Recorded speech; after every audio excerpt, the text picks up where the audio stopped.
Oh, SpaghettiOs, people be in trouble.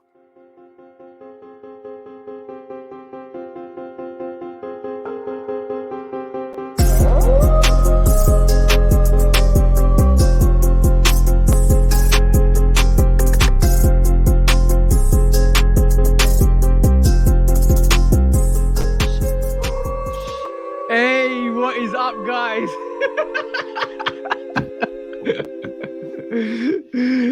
Episode 59 of the Shooter Podcast with me and the bro 808 Kicks here. We're not gonna make the same mistake again like we always do. Basically, let you guys know. Please like, follow, subscribe. Come and chat to us. Let's have a conversation. Let's break it down, guys. Obviously, follow us on our YouTube channels 808 Kicks ATL and Love Kick Customs. Follow us on the audio channels. We are on Google Podcasts, Apple Podcasts, iHeart, all of that stuff, guys, and Spotify as well. And obviously, come and talk to us on the social platforms, TikTok, all of that stuff. We're not on Twitter, are we, bro? Nobody's tweeting nowadays. All right, cool. I got a Twitter, but I don't really use it too tough. I use it to snipe releases and early information. That's all I use Twitter for. Pretty much for sniping purposes only. Yeah. Gunshots fired. All right, cool. Well, how are you doing today, bro? Because episode 59, we got a hell of an episode, and the Teletubbies are coming out to play. Man, I'm really ready to just get the pod today because we got a lot going on. So I'm not down, but I'm not in the best spirit. I got a lot to do after we do the pod today. So okay, cool. So let's crack on with this straight away. Let's go into. Shall we go into the quick strikes then quickly? Yeah. Hold on. I wanna do this right quick. I want to do this because. Oh, you was gonna do something, weren't you, at the start of the podcast, bro? Yeah, man. I want to shout out the plug who will remain anonymous for a dope lookout. Oh, damn, bro. Big Raptor foes. That's a big boy shoe, bro. Yeah, got him this week from the plug. We don't do reps. Everything legit. That's not a shot unless well, yeah, it is a shot, but I ain't gonna say your name. We don't do reps, bro. Okay? Bro, let's just be honest, right? When you say stuff like that, whoever it stings is getting shot. Let's just be honest. If it hurts you have some guilty conscience. But apart from that, yes, Raptor 4s, I do have that in my rotation, bro. That's a beautiful sneaker, bro. That's all I'm saying. That's a gorgeous sneaker. When it came out originally, for some reason, a lot of people found that hard to get early, like when it first came out. But I managed to cop sizes for people, which is crazy because, like, at the end of the day, this is when Jordan 4s weren't even crazy, though. Yeah, I mean, we're gonna talk about craziness surrounding Jordan 4s today. Yeah, I know, bro. But do you feel like getting the Cab 4s now? Because when I look at the Raptor 4s, it satisfies me enough not to get the Cab 4s because the Cab 4s is similar in terms of the overall aesthetics and the nubuck and all of that stuff. It's all very similar except for the colorway, which is switched up from the Raptors to the Cavs. That Cab 4 is beautiful, bro. Yeah, that shoe ain't never really been on my radar like that. To be honest with you, the Raptors weren't necessarily on my radar like that. But being the huge Vince Carter fan that I am, it's only right that I had that shoe in my collection. So shout out to the plug once again, man. We'll remain nameless, but appreciate it nevertheless. No worries, bro. Shout out to the plug. Making dreams come true. That's all it's about. This is what the podcast is all about. But let's go into. Did you have a shout out for Benzino as well, bro? Because you mentioned that early on. Yeah, because we've been talking about quality control lately, quality issues with pairs, and it put me in the mind of Ben because we know you assisted him on the Raptor. I'm talking about Raptor. You assisted him on the Crimson 4s. Yeah. Last year, and oh no. He it no. An assist You're on right. the Crimson. You're right. He had it. He got it, and he let you see it. Yep, because he really it's really shout out to Benzino. Benzino is one of the realest guys I've met in the whole industry. There's a lot of snakes out there. There's a lot of dastardly people out there, but Benzino is straight up. We always have a conversation. I love what he's doing. I know he got hate for some retailers, which I kind of mess around with, but I respect him, and that doesn't affect our relationship. But basically, I love the bro. He's absolutely crazy when he does stuff. Love what he does. Always strive for his success. But with Benzino, he reached out to me. And he said to me, "Yo, the Crimson Fours are absolute trash." I said, "What do you mean, bro? Like the Crimson Fours, I looked at them and it's really bad. And do you want to do a review?" He just literally gave me the sneaker to do a review for. Yeah, And I couldn't believe how bad it was because that was episode maybe 2 or 3 in our podcast when we actually covered that. yeah, it was real And early.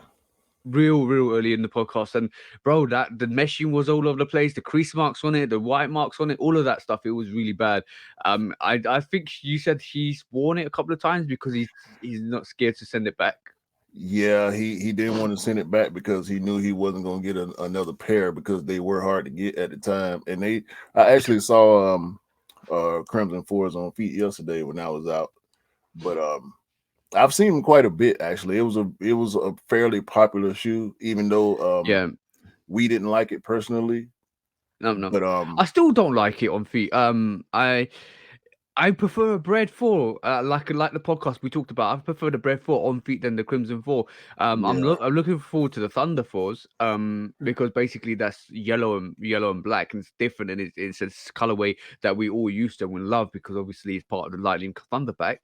But I just don't. I just did. I would love to have a Crimson Four if I'd got it for retail, but not for resale. That nah, sneaker's not worthy for resale at all. nah. I didn't try for the Crimson for any reason. Nobody asked me for assist. I didn't want it for myself. The colorway is cool. I'm not tripping on the colorway at all. But like you said, I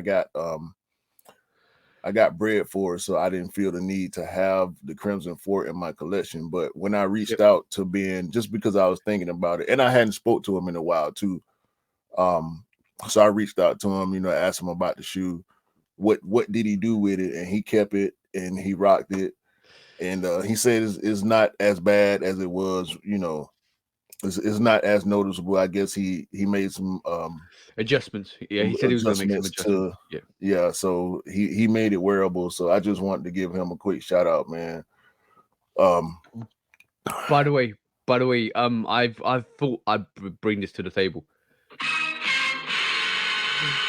Lose, choose, or dump. We haven't done this in ages. We got 2 this week. Number 1 is lose, choose, or dump. We know Jordan 4s were hyped, and we know the Crimson 4s was hyped. So was the Oreo 4s, and so was the Military Black 4s. But what you losing, what you choosing, and what you dumping, bro? Because that's the question. Early gates today, bro.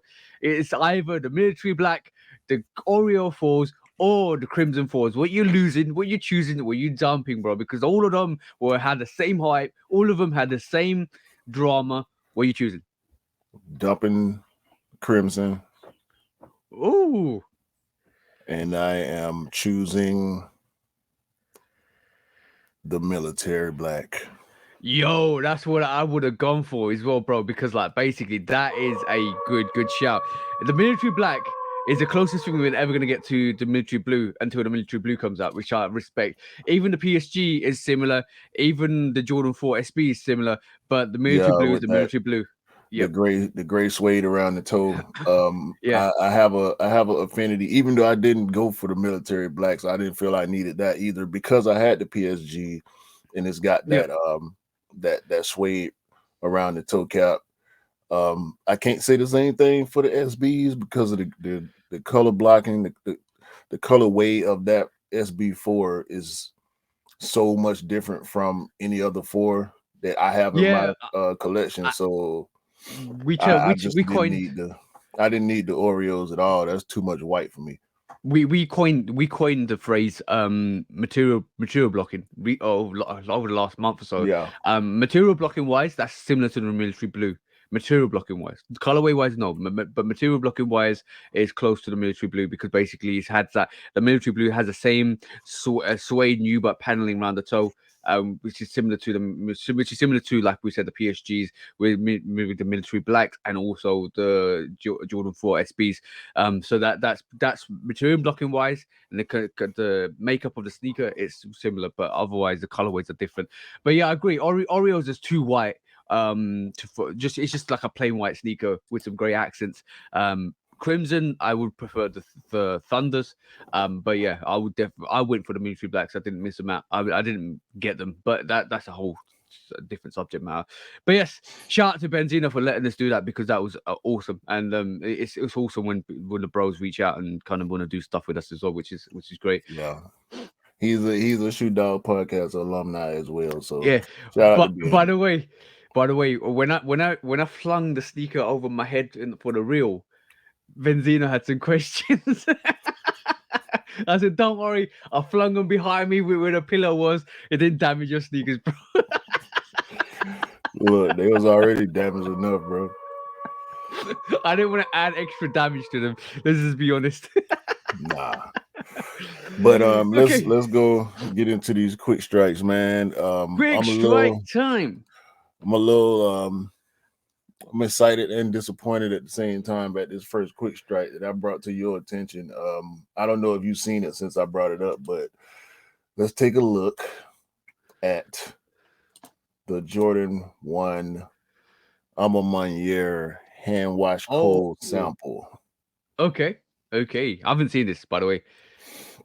So for those of us that can't see, just search Alma Manier Jordan 1 sample, and you should find this hand wash cold. It's white, black, and the midsole treatment like Alma Manier did with the Jordan 1 that actually released. I'm kind of mad that we didn't get this. It almost looks like. Can I be honest? Almost looks like a black and white photo. Almost. Because like without that midsole, that midsole, it would look like a black and white photo. But I don't understand what the instructions at the back are all about. Hand wash cold. Okay. Have you never bought a garment or had your significant other have a garment that you're not supposed to put in the washing machine? Oh yeah. So this is okay. So this is why bring reference to the hand wash no cold. washing machine, no iron, no chemicals. Just hand wash it in cold water, and you'll be good. So that's the whole concept. They slap the Manier on the back instead of that small tab is a larger tab on the back. No Air Jordan on the Wings logo because the Wing logo is fully stitched. Yeah. And of course, this collar, bro, this top heel collar, alligator crazy. leather, bro. It looks dope. Would you? Is that a little hint that we might be getting that next? Or I'm next hoping year? so. I'm hoping so. And the materials, I'm having a hard time deciphering what exactly this material is because it doesn't look like the cracked leather that we got with the first Alma Manier Jordan 1. No. It looks kind of suede-ish, but it also looks kind of woolish. Mm-hmm. But I'm really thinking it's white suede.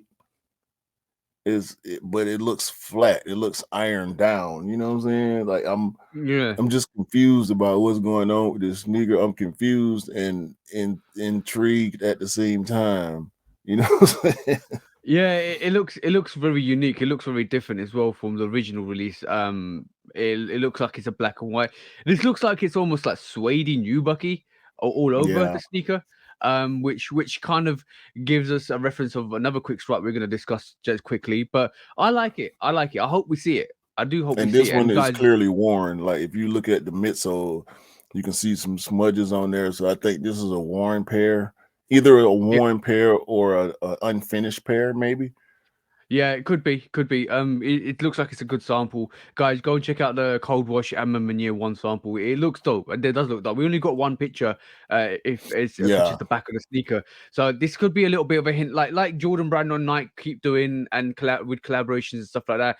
It could be a scenario where we get like a Travis Scott mocha or a purple variation that we don't see, but we might see a couple of years down the line because there's rumors that we might be getting a Travis Scott 4 this year, or it could be a sample where we're just giving a hint of what's coming next. And either way, it's got you excited, bro, which is good. Well, yeah, I just don't like. That's the thing about samples that get me. Most of the time when we see samples after we get the actual release is Yeah. as dope, if not doper than what we actually got. You know what I'm saying? We were looking at the call samples and other, not friends and family samples. Yeah, yeah. The just like the Jordan 4 SB samples, we were seeing the wear test samples that were all black, and we assumed that we was gonna get a Black Cat SB, but that turned out not to be the case. And Bro, shout out to I'm Eric, hearing. shout out to Eric I'm hearing. Costin.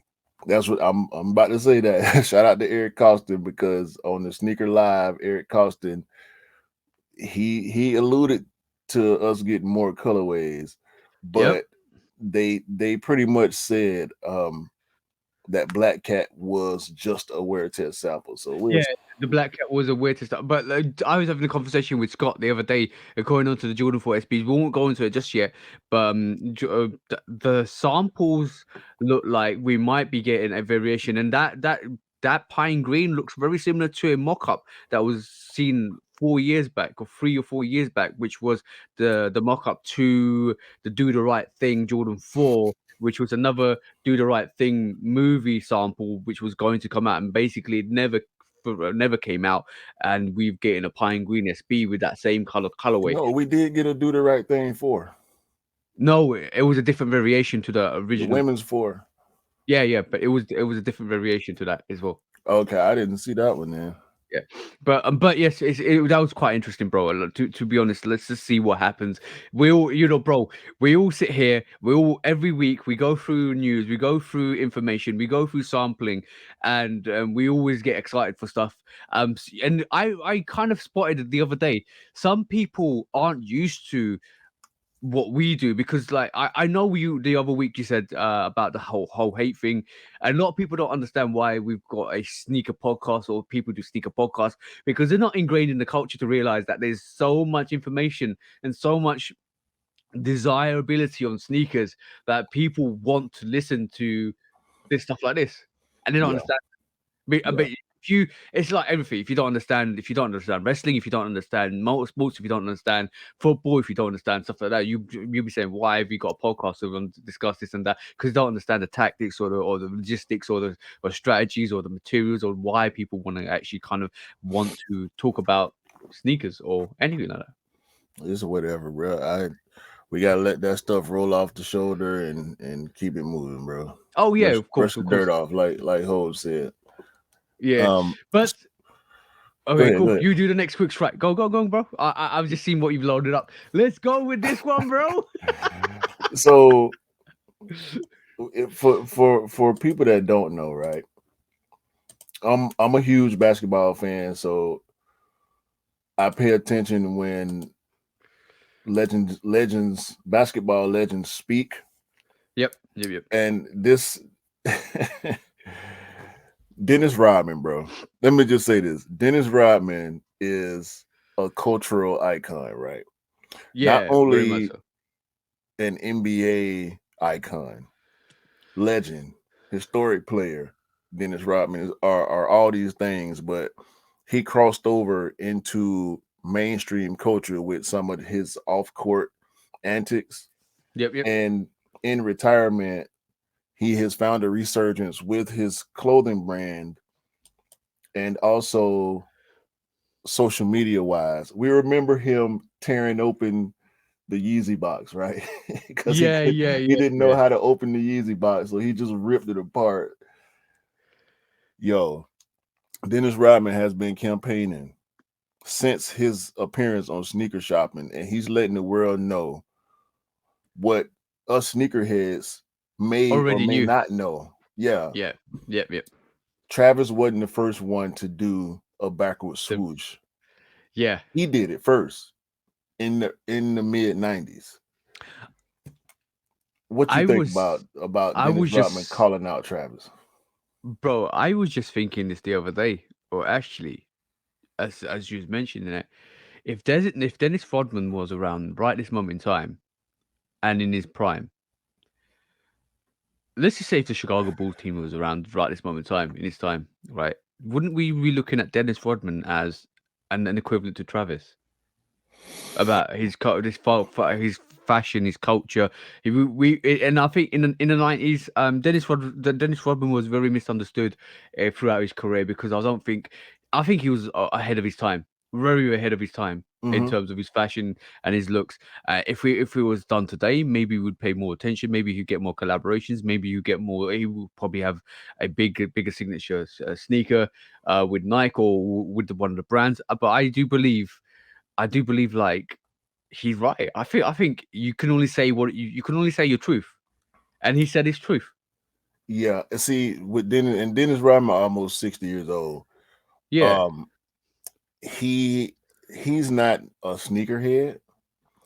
He had a big endorsement. And listen, when the Air Darwin and the Air Indestruct came out in the 90s, as a kid, we went crazy for those sneakers yeah, because we loved Nike, what Nike basketball represented. Of course, the Chicago Bulls were rock stars, and Dennis Rodman was arguably, even though he played with Michael Jordan and Scottie Pippen, Dennis Rodman made way more waves in mainstream culture than anybody on that team did.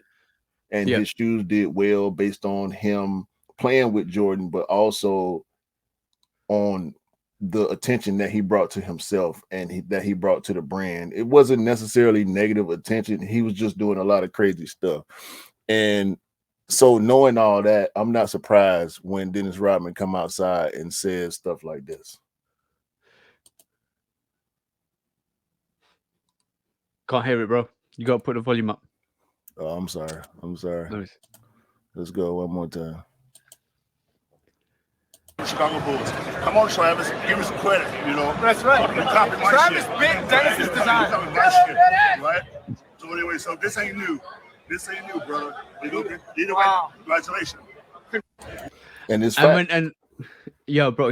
Like he said, you can like I said, you can only say this your truth, and your truth is your truth, and you know the truth because you are basically the instigator of the truth. And if he's done, if that's true, and which is true, he can only he no, bro. When Dennis Rodman comes for you like that, you ain't got nothing to say, bro. That's all I'm saying, right? It's facts, bro. Like he ain't saying nothing wrong.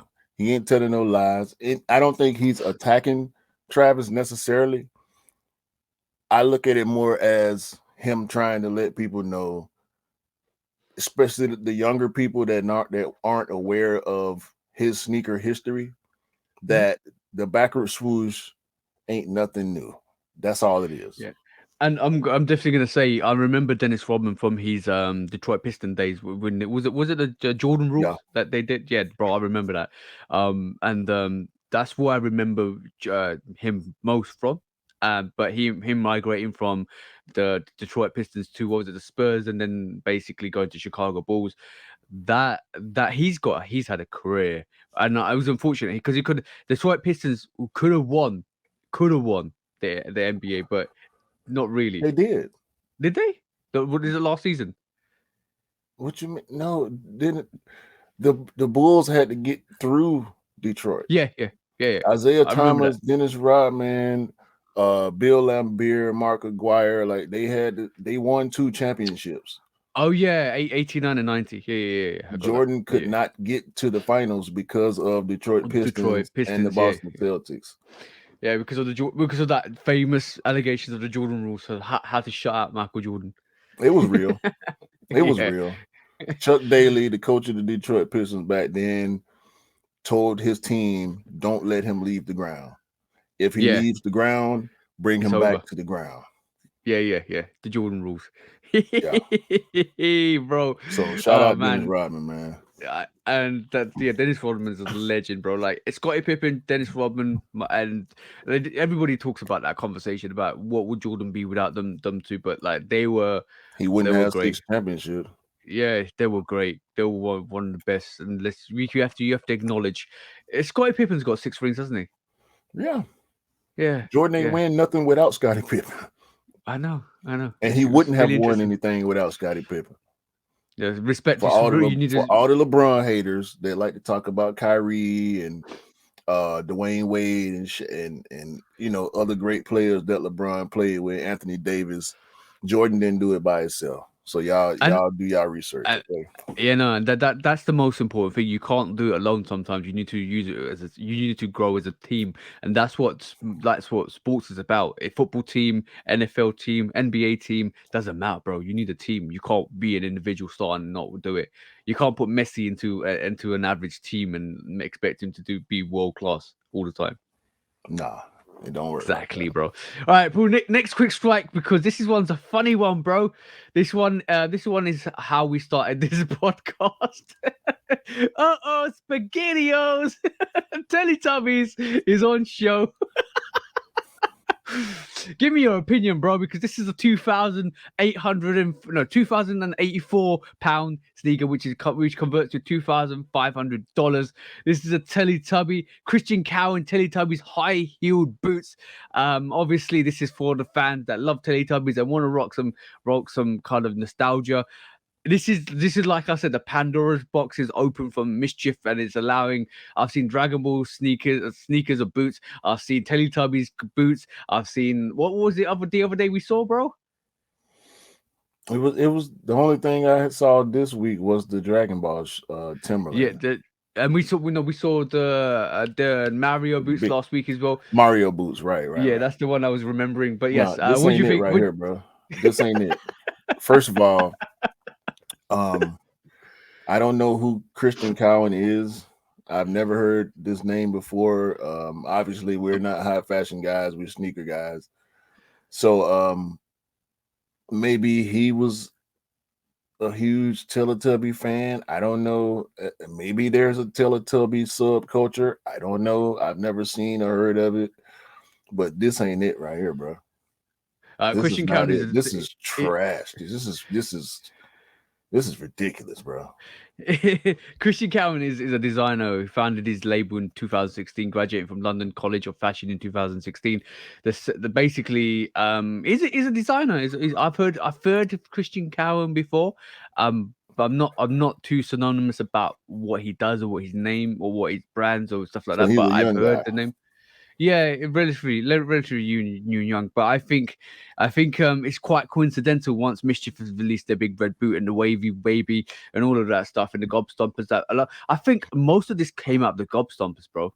Most of this came out the gob stompers and people realizing that Mischief was going to do the big red boot, and they've come out with this. Like they've come out with the Mario boot, they've come out with the Dragon Ball boot, they've come out with Teletubby boots. Maybe this was originally going to be released, but now it's given encouragement for people to do it more because of the big red boot fame. But this is getting some shine, which obviously it would do because obviously it's associated to a TV program, and like the Astro, we don't want to call them the Astro Boy boots, the red boots, they still are associated to Astro Boy. This is goofy, bro. This is not the big red boot. This is not the Mario boot. This is not even the walking boot that Mischief did. This is, to me, following a trend incorrectly. I don't. When you brought this up to me in our private conversation, I was wondering why, and it. you know why, bro? I'll tell you why. Because sometimes you have to show the good and the bad. Sometimes you have to show the trend and the fashion. No, I was wondering why this product existed. Oh yeah. So I'm gonna say that's a bad one, bro. That's the wrong one. I'm waiting for the Dragon Ball boots because I think the Dragon Ball boots will be more. Let's be honest, right? Mario boots, very nostalgic, very iconic, very collector's item. Big red boot, very nostalgic cosplay item. Dragon Ball boots, very iconic, very cosplay. You can use that.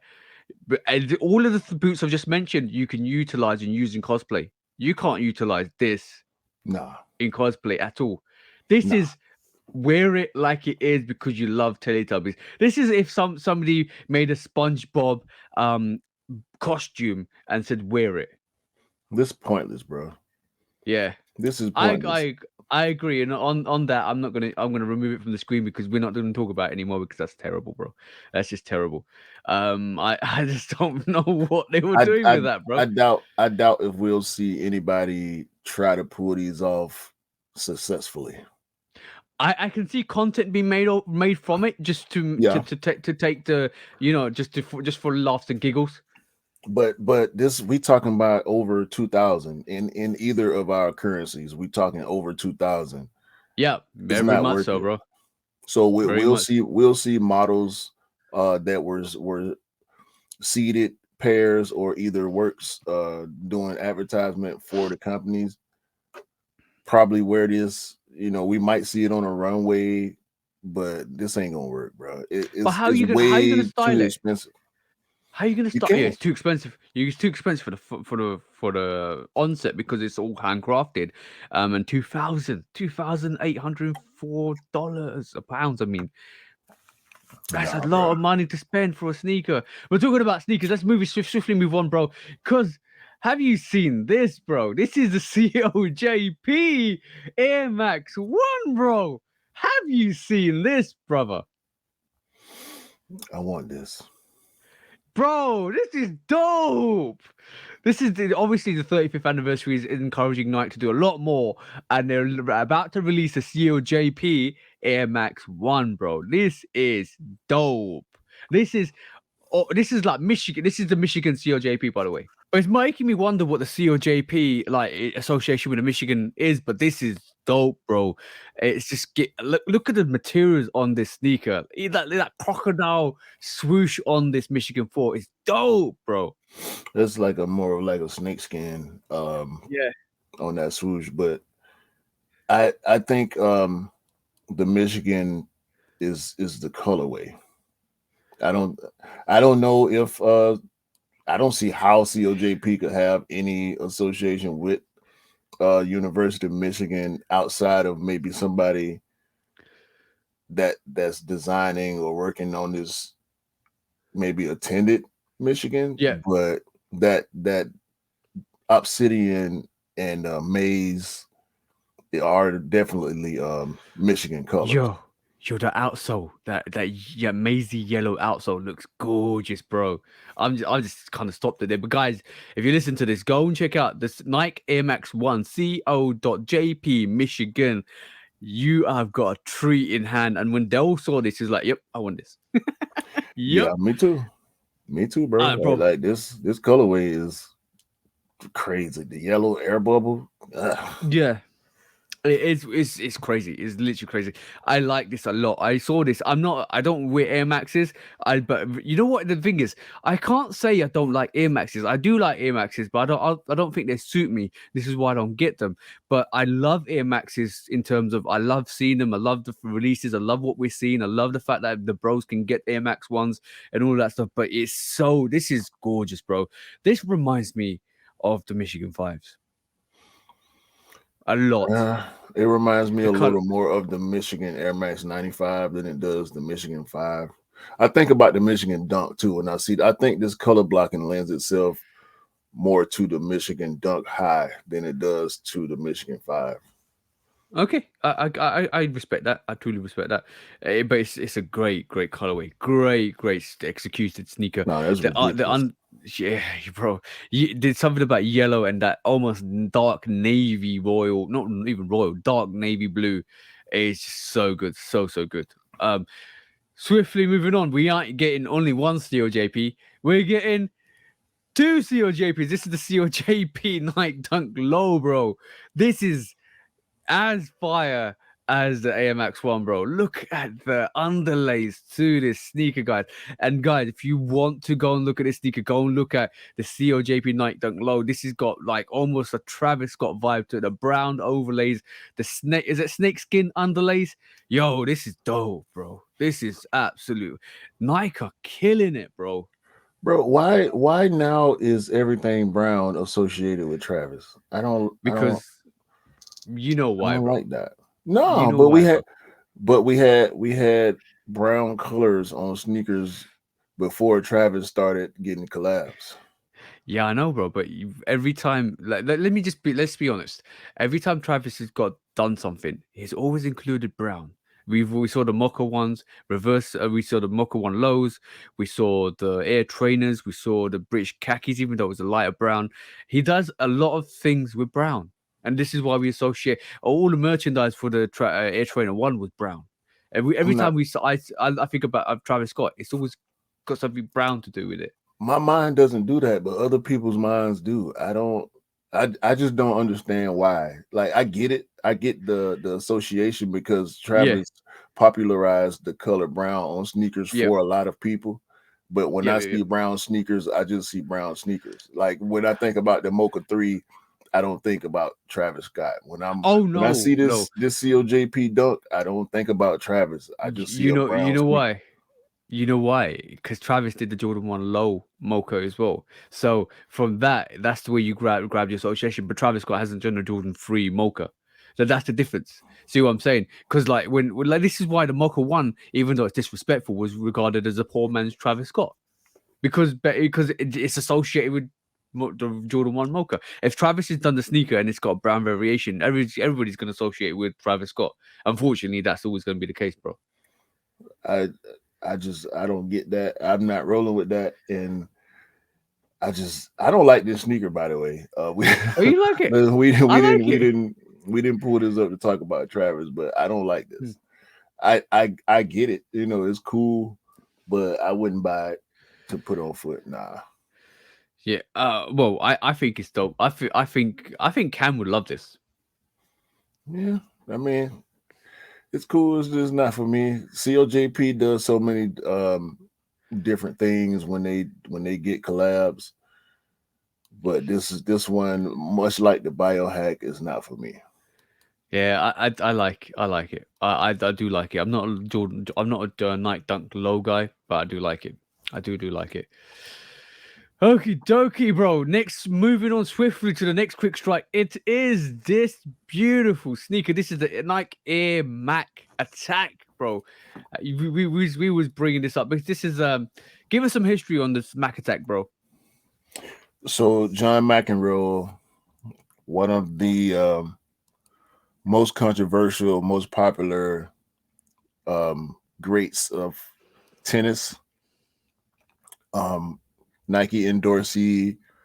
The Mac Attack sneaker was very popular when it released. We know John McEnroe for having fits and throwing tantrums on the tennis court when calls didn't go his way.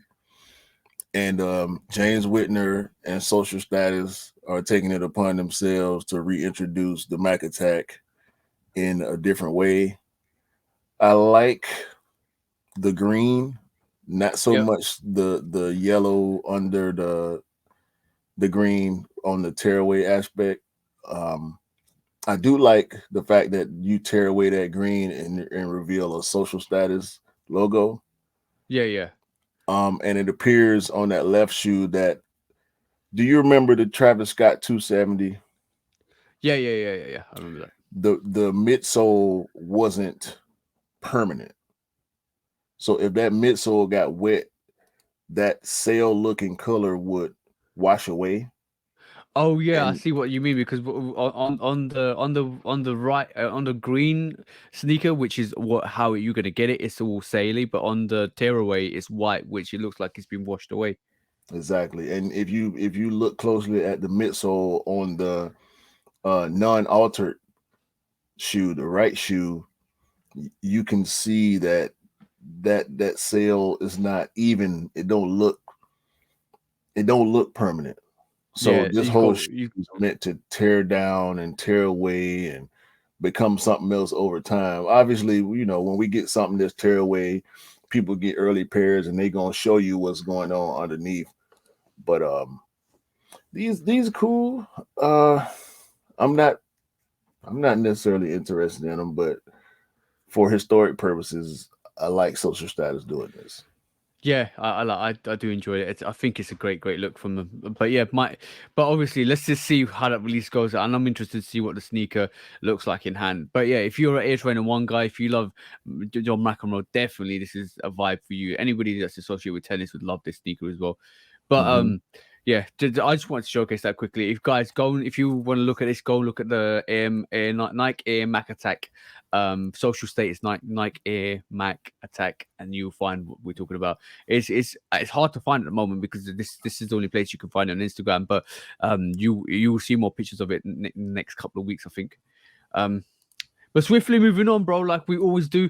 I wanted to raise this to this week. This is basically, hopefully you can see it. Yes, you can. Nike cancel sneakers. Basically, Nike canceled some of these sneakers because they thought the customizer was reselling. So basically, somebody reached out. Says this is for my foot. I'm not reselling. I bought this to wear at the store. You just can't make that type of judgment. And based on that, based on what his social media page, because obviously saw his social media page and it looks like he's reselling sneakers. And then that basically Nice has specifically requested that we do not sell to resellers, so your order was cancelled. So it looks like Exodus Ride Shop is it's affiliate to Nike, who obviously retailers are actually sell Nike shoes. They've taken Nike's recent comments into their own hands and cancelled people's orders that they thought was reselling. Well, the fact of the matter is, all retailers, whether it be food, apparel, hardware, most retailers have policies where they can deny service for whatever reasons they see fit. And this is just another example of ordering too many pairs, bringing attention to your account, and these stores, in fear of losing their Nike accounts, they stop people from buying so many pairs, especially when you buy multiple pairs. You know, we know some sneakerheads like to double up and triple up, but yeah, man, resale has been a problem, especially with this SB4. We're gonna get into that a little bit more, but yeah, they ain't with it, man. Exodus Ride Shop, like you said, they're a collaborator affiliate with Nike, and they probably trying to avoid backlash from the brand itself, so they gonna stop customers from buying multiple pairs. Yeah, which on the advice of Nike, I think they're rightfully to do so. You can refuse service to anybody. Yeah, it's interesting that, because we heard rumors of this a couple of weeks back, and now a lot of retailers are putting this into fruition. So when you put in your raffles for your retailers in terms of all the size and Foot Patrol and Foot Locker and all of the stuff, if you start putting in and they see your profile and they realize you're a reseller, they might revoke your pairs. You might not even win a raffle anymore. It's getting that serious. I think Nike are really clamping down at this moment in time. So it's a one to watch for the future. Definitely a one to watch for the future. It's something that we didn't discuss before the podcast, but I realized I set myself something that I needed to kind of showcase on the podcast, and this was it. This is kind of very not damning, but very interesting to see, really. And we know how these skate shops operate. Yeah, they cater to the culture. They don't like resellers at all. They prefer to sell to skaters, even though people that aren't skaters love the SB shoes as well. Yep. I don't like the fact that they don't like selling to non-skaters, but it's a skate shop, so they want to cater to their customers, their preferred customers, people Clientele, that come people that come and spend money on boards and wheels and other skate gear.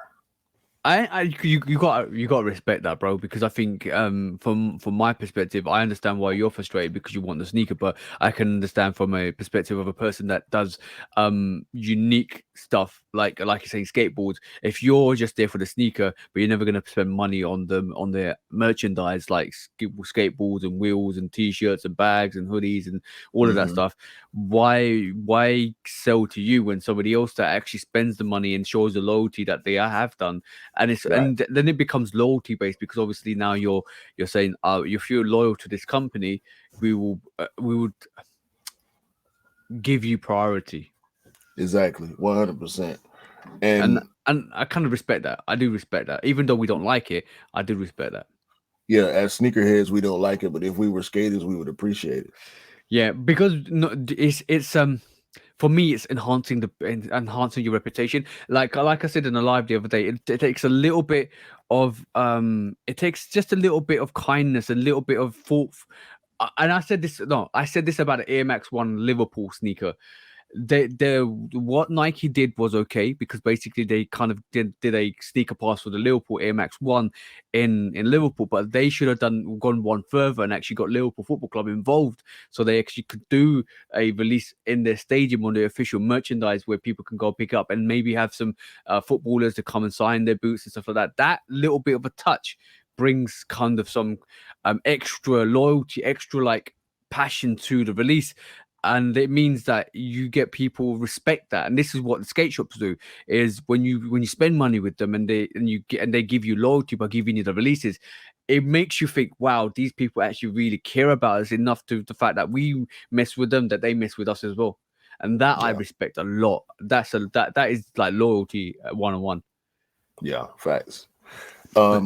So along with this story, let's just go ahead and get straight to what happened a few days back. These skate shops releasing these Jordan 4 SBs. Most of them did raffles. A lot of them Yep. were in-store pickup raffles. Some did shipping raffles. We used to it from skate shops. You know, they get limited pairs. A lot of SBs are limited in general. I don't think these SB4s are as limited as a lot of the SB dunks that we see. But this one shop decided to do a first come, first serve. And It got it didn't go ransacked. well. Yeah, as you can see, if you guys if you kind of Google Jordan 4 SB release first come first serve, you'll see it got absolutely ransacked. And by the way, one of our sneaker head guard friends are when actually their kick lord went out there and he was actually out there, but it got absolutely ransacked. There's some mass hysteria for this Jordan 4 SB, bro. There is some mass hysteria for this Jordan 4 SB. Yeah, it's not that serious. I don't know why they thought they would be able to do a first come first serve and not have this type of situation happen. We know how difficult it is already, and for it just don't make sense, bro. It don't Yeah, make sense to do a let's first save come that. first serve. Let's save the argument till later. But yeah, first come first serve Jordan 4 SBs. What actually happened at the skate shops on the 17th, and they got absolutely mobbed. We'll discuss this. Well, not discuss this. We'll look into this further. But yeah, that was the situation. I didn't manage to get myself a pair, even though I said I wasn't. But this is something I went for just out of the sake of it because it was for Offspring. And I know if I cop from Offspring, I wouldn't be able to give it to you in the first place because obviously they want you to wear your sneakers or past releases to their next releases. So that's something I can't give you, but I'm definitely got all my raffles for you. So let's just see what happens. I missed out on the 17th. If I'd got it from anywhere else, I would have given it. I would just send it to you, bro. But Let me let's just see what. say I don't respect the gatekeeping on that. That's kind of Yeah. trash. Yeah. But on the 17th, we are on the 21st is the official release. So all my raffles and all my entries are going in for you. Let's just hope we can cop you a pair as well, bro. Definitely. Let's just iron out some of the last couple of quick strikes quickly before we go to the main subjects because another little feature I wanted to look at as well. is we've been progressively seeing this happen more and more over after the release for the Jordan 3 reimagined white cements. We've seen the initial quality issues with it, but now I'm going into the realm that some people are actually capping, because I saw this picture. Obviously, it looks like, I'm going to describe it for the audio listeners. This is a Jordan 4, a Jordan 3 white cement, and it looks like the white print is absolutely washed out. It's absolutely rubbed out. It doesn't even look like there's a print on the back of it. It looks more grey than elephant print. There's other pictures where there's a Jumpman rather than Nike Air on the back tab. There was also a picture where somebody's actually deleted the Air Jordan at the back and it's just a blank tab. I think there's a lot of capping going on for content, and which we're going to address in this podcast as well. But yeah, generically, my elephant print on that wasn't predominantly like really embossed. It was kind of faded on my pair's eye as well. But I want to say something. I want to get your reaction, right? And I said this to Cam on the live on Instagram. I think the elephant print was washed out on purpose to make it that faded look, because it's supposed to be another reimagined sneaker that's been there from 1988, and I feel like they've done that on purpose not to give a prominent elephant print, because for the fact that it's supposed to be aged out, it's supposed to be aged looking, and it's supposed to have this washed look to it, but some of it's too much, and that's my thoughts. I don't agree. I do agree with the notion that it's a lot of cap going on. Yeah. With some of these pictures that we've been seeing. At this point, I'm a little over it, because last week we discussed the fact that there were never really perfect pairs, even back in '88 and in the '90s and the 2000s, when these retros came back. There were always discrepancies. So I think some people are going a little overboard with focusing on the pairs not being consistent from one to another. There are no perfect pairs. Even pairs that are very, very good have little inconsistencies here and there. I think people are pushing this narrative a little bit too much, but I do agree with you. I think there are some alterations going on. I think it's some photoshopping going on. Yep, a lot of capping's going on. Yeah, it's just a lot of cap, bro. Yeah, so I ain't saw. rolling with this. Yeah, we're going to address that in this podcast anyway. But moving swiftly on, I look, I'm going to say not every pair is perfect, but I think a lot of people are a bit angry or a bit upset for the fact that they have to pay that much money for a sneaker that's not consistently good. And I think it's coming. The more you increase prices, the more the anger is going to particulate into the future, because basically what's happening is we're paying money for quality that we're not seeing, and this is why a lot of sneakers are getting a bit frustrated with the lack of quality control from Nike at the moment. And I think that's replicated by what we're seeing and what we're hearing. There is definitely capping, which I don't agree with. You don't kind of manufacture a story, but we'll discuss that later. But I'm just saying that at this moment in time, I can understand why a lot of sneakers are upset with the quality that they're getting from Nike, especially with the fact that prices have gone up. So you expect better quality. I'm just gonna leave it at that, bro. Yeah. Inflation driving prices up. So yeah, but the quality is not following. Next up quickly is, do you know Adidas and Gucci had another collaboration for 2023? Yeah, I saw it. I started to go look at it, but from what I was seeing, it didn't look like what last year's collection was pretty good. This year is not so much, in my opinion. Yeah, this if you guys want to see the Gucci collaboration, look at Gucci Nike Gucci Adidas 2023, not Nike. You'll find out what the collaboration looks like. I was thoroughly surprised to see it and pop up and disappear, and I thought to myself again and again and again and again and again, where's the advertisement? Where's the show? Where's the hype? Where's the media presence? Where's this one? Where's that? And again and again and again, and I keep thinking again and again and again, and I keep repeating it. Where is the push for the knowledge that this exists. I know it's expensive. I know it's high-end fashion. I know it's a collaboration, but you never see how massively Nike Dior collaboration was pushed and kind of emphasized that this is happening. We don't see anything from Adidas. And again, and again, and again, I keep saying it, Adidas need to improve their marketing. I think these companies, a lot of the big brands are becoming more and more reliant on us, the consumer, the sneakerhead, the sneaker media, the fashion media, to do the advertising for them for free, and it works, and it happens every time. The sneaker media sites, just like we are watching right now, where we're seeing these photos. This is a sneaker media outlet. You know what I'm saying? And that, Yeah. I think these brands realize that since sneaker culture has exploded, the independent brands that want to have a grasp on what's going on are going to do the advertisement for them, so they can save some of that advertising revenue. Yeah, that only works if you're a big brand that everybody wants your products from, bro. You don't need to advertise. But it's ironic that the brand that doesn't need that marketing does the most marketing. Hey man, it's a testament to what we've been saying about Adidas for the past couple of years, bro. It doesn't seem like anybody really has a clear understanding of how it works. Yeah. But But bro, based on the fact that they losing so much money and so much steam from other things that we talked about previously, yeah, they it's might be just trying to save a couple dollars here and there, cutting corners.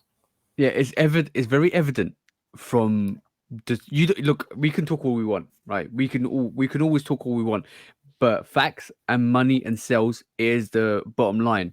That's all I'm gonna say. Facts, money, and reputation is all that matters, and that's all I'm gonna say. And there's a massive decline in one of these companies. That's all I'm gonna say. But on that note, bro, another lose, choose, or dump for you today, bro. I know you're a Nike affiliate, not Nike affiliate. Are we? I know you wish you was a Nike affiliate No, I'm because you love Nike, unofficially official. and you're unofficially officially a Nike affiliate, right? Okay, cool. But I'm gonna make you step out your comfort zone and choose one of these companies, right? Are you gonna choose Puma? Are you gonna choose New Balance? Or are you gonna choose Adidas? What are you losing, choosing, and dumping on those three companies? Because all of those three companies are vying for that second position at this moment in time. You know, I'm choosing New Balance. Yeah, I knew you was. So who you're dumping, bro, is either Puma or Adidas, and that will give you an insight into how you think in terms of the success Adidas is having at this moment in time. Historically, both companies are relevant. Yeah, we know the histrionics behind that. The Clyde, two brothers. Clyde Frazier with the Pumas. Um, Puma recently with the marathon continues collaborations. Having J. Cole have a signature sneaker. Some of my favorite NBA players signing with Puma. Jay-Z, Rihanna rocking with Mm-hmm. Puma. Mm-hmm. Bro, it's hard. It's a hard choice. I'm not gonna say it's an easy choice. It's a hard choice. I'm pretty much building a case for Puma to be the choice and the Adidas to be dumped. Yeah. Yeah. Yeah. I know you was gonna do that as well because Puma is an up and coming company. They got the Meta Balls that they're doing really big numbers with. They've got Jay-Z heading the basketball range. They've got a lot of things going for them, and Adidas at the moment are in free fall. If I'm honest, Historically, like I said, they both have relevance. I know a lot of people love Adidas. I mean, when we think about Run DMC, we think about a lot of great NBA players from the past that rocked Adidas. And I like shell toes. I like forums. mm-hmm. Mm, you know what? For hip hop purposes, I will dump Puma. Oh, I can't go against Run DMC. yeah. Okay, I respect that. I respect that. That was a difficult choice. That's definitely a difficult choice. But as you can see, we clearly see New Balance is miles ahead at this moment in time from Adidas and Puma. They're doing their thing. I can officially say they're number two company at this moment in time. Yeah, in my opinion, for sure, number Yeah. two. All right. We got a couple of quick strikes to rattle off quickly, and this one is the Air Jordan 1 OG reimagined Royal, which all the rumors say it's going to be suede through. Are you excited about this sneaker, bro? That's all I need to know. If it's all suede, yeah, I'm with it. Yeah, yeah, definitely. I'm with that. I'm hoping it's going to be some short hair, premium suede, reimagined line. Let's just see what storyline they come out with this because the White Cement Threes didn't come with a storyline, but we know the Lost and Founds. Which is amazing. That storyline is absolutely amazing. It wasn't necessary, but it was a nice little touch to give it a little bit of a storyline. So let's just see what happens with this reimagined. I'm hearing it's November, so full time. We are getting another reimagined, which is quite interesting, which can be absolutely crazy because we don't normally get two reimagined in a year, do we? Not, I don't think we have just yet, but this will Not just probably yet. be the The first first time. year. Yeah. Yeah, and it's my little take on this quickly is I like the fact that they kind of getting grabbing OGs and not giving you actual OG because we've seen many years of re-retros, which has been similar to the OGs, but this time they're getting a little bit of a twist on it. I'm down with that. I think that's great. Either way is giving sneakerheads reasons to outrage. Like, why be outraged about something being different? Putting the reimagine or the craft label on sneakers, older sneakers, gives the company license to make it different and try to avoid the outrage. But we're going to always get outraged about old things that come in new packaging, and it's kind Yeah, of goofy to me. but bro, you can't satisfy everybody. But let's just be honest, Nah, you can't satisfy everybody. And if you release an OG, people are gonna complain. If you didn't release an OG, people complain. If you release a twist an OG, people are gonna complain. Everybody wants to complain nowadays. So I think it was Polar who said, I don't understand why. And I said, bro, it is what it is. If you don't like it, you can move on. But if you do like it, you're going to pick it up. You can't change the outcome of the situation. So you just got to live with it. And what's the point complaining? That's all I said to him. And right. he just said, yeah, you're right. And I said, yeah, of course, because if you don't like it, you're not going to pick it up. If you do like it, you're going to pick it up. But what's the point of complaining? Because you can't go to Nike and say, don't do it because they're not going to listen to you. Yeah, in conversation, is one thing, but to actually go out of your way and spend your time and energy to put out negative publicity or thoughts and opinions about products that are going to sell regardless. Yeah. Exactly. But bro, let me just show a yellow card to anybody that keeps complaining and doesn't realize. Yeah, and Accept more than accept likely, it for it. more than likely, these same people that are giving out these complaints are going to go for the sneaker anyway. Yeah, exactly. Like, bro, you can't change it. You can't change the circumstances. You can't. And what's the point of wasting your energy on trying to change circumstances when it's out of your hands? I don't understand that. Just move on. Just live. Move on. Carry on. It's fine. Don't Or worry. find an You don't old like it. pair. You don't like it. Yeah. Or find an old pair. You go VNDS. You can find a really good old pair. It is what it is. But quickly moving on. A couple of last quick strikes. Is this one, bro? This is the Nike Dunk High. I'm gonna try and say this really, really well. Ramelzi. This is cool. I believe this is the same artist that Supreme Yep. is taking influence from for their Dunk Low. Yeah, it pretty much is, and like we said last week, it's very similar to the Paris Dunks as well. It kind of gives you that vibe. This is a bit different, definitely a bit different to the Paris Dunks, but I like it. I do like it. Yeah, you can't hate on this, bro. Either you It's like it or you don't. So Supreme highs, lows. They going in with this artist, shining some light on him and his work. So I ain't mad at it. Guys, if you want to see, if you listen to this, go and check out the SB Dunk High. It's the SB as well. It's gonna be super comfortable. I'm gonna try and spell this right. It's RAMMELLZEE. I like the way it rings. That is a kind of really good way to do it. Ramelzi, definitely a great look to the sneaker. And last but not least, bro, have you ever seen an elephant's nutsack? What?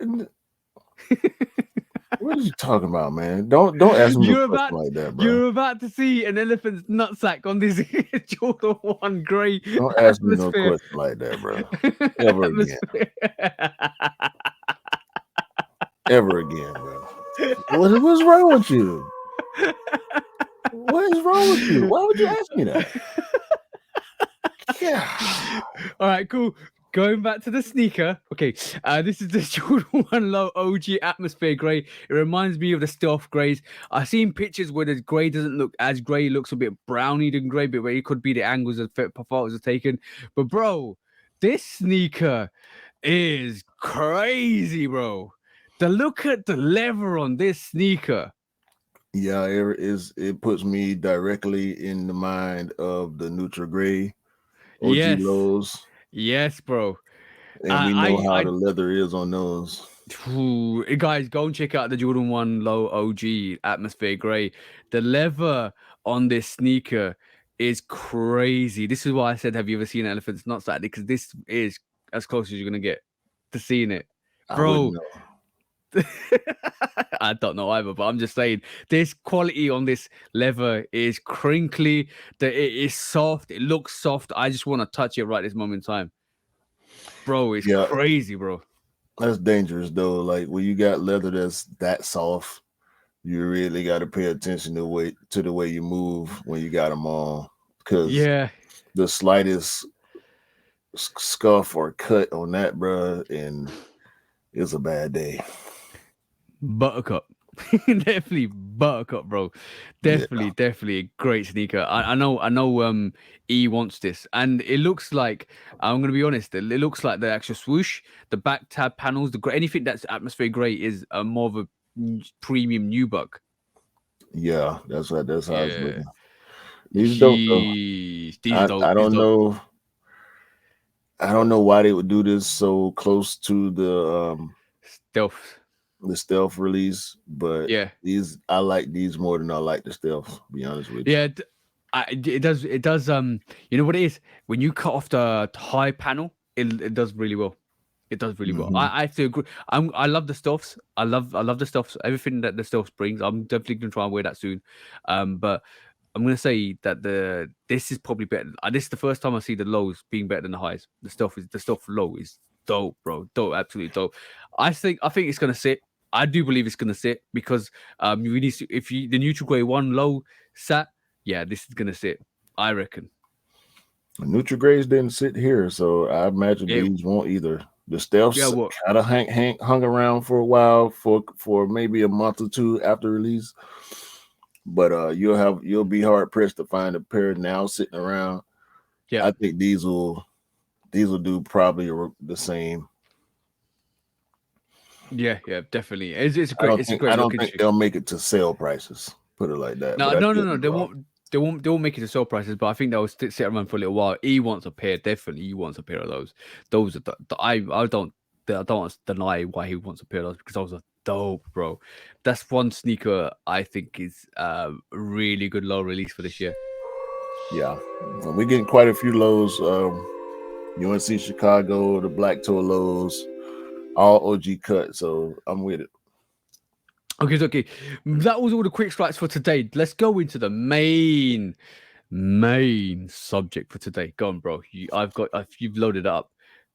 Tom, shout out to Mr. Miller when he was on the podcast, and also on his show, If the Shoe Fits on IG. He asked the question, "Who is Tom Sachs anyway?" Yeah. Now we're starting to find out who Tom Sachs is. By the way, go and check if you're on Instagram, do go check out Mr. Miller. He's the bro. He's actually coming on to the live this week on Instagram, and also go and check if the shoe fits. It's great, great, great, great. Live he does with the bros. Rick Dub, Lace Differently. All of the bros out there. Definitely Yeah. go and check it out. It's a good vibe. But yes, who is Tom Sachs, bro? Because it's coming out, bro. It's definitely coming out. Seems like Tom Sachs is a creep. Yeah, from allegedly. This big allegedly, because Nike are actually looking into the allegations this week, allegedly, or beginning of this week, allegedly, there was kind of some information that came out with Tom Sachs that he's not treating his employees correctly. He's screaming at employees. He's greatly, allegedly, this is allegedly, created a All we labeling. gotta do is say it one time, bro, and we good. Yeah, is accusing. I'm just making sure we don't get sued, bro, because you know what? No, we good. We said it. You said it once. Allegedly, everything. All these are allegations. Yeah, according to reports, Tom Sachs is accused of labeling a storeroom the rape room, relabeling it as a consent room, throwing objects and screaming at employees. I've seen reports of basically making sexist comments. Talking basically, I've heard allegedly that he appeared on a Zoom call in his underwear. Yeah. There's also pictures of him having some allegedly Nazi memorabilia. Bro, it's not looking good for Tom Sachs, bro. Yes. If you want to watch the podcast, guys, on YouTube, we just showcased the Nazi first aid memorabilia that he's actually got in his room. It's not looking good for him, bro. Definitely not looking good for Tom Sachs at the moment. How is this going to be dealt with Nike if these allegations come true? Because you know what's really funny? I'm just going to quickly mention this. Months ago, wasn't there rumors that there was a lot of sexism and bad movements within the actual head of CEO, like the management of Nike? Yeah, we haven't really heard too much more about that as of yet.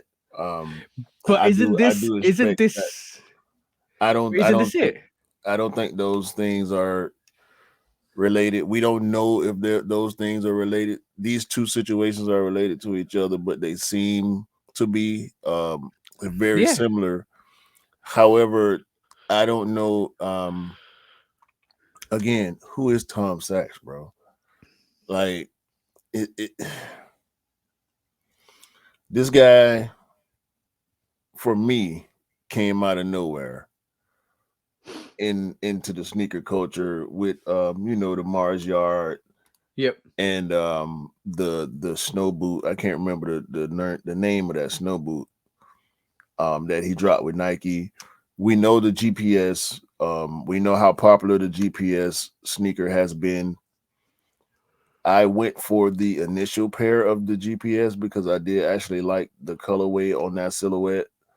I didn't get them, and at this point, I'm happy that I didn't get them because if I had them in my collection, I would be looking to move them immediately as soon as possible because I don't want to have any type of association with this guy. My mind is made up.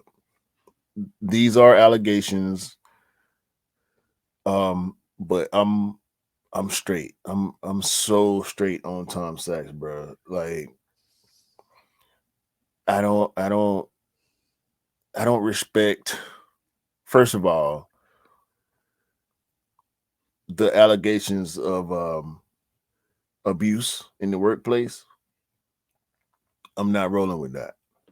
Okay, cool. I'm just reading some. I'm just reading some background on Tom Sachs while you're talking.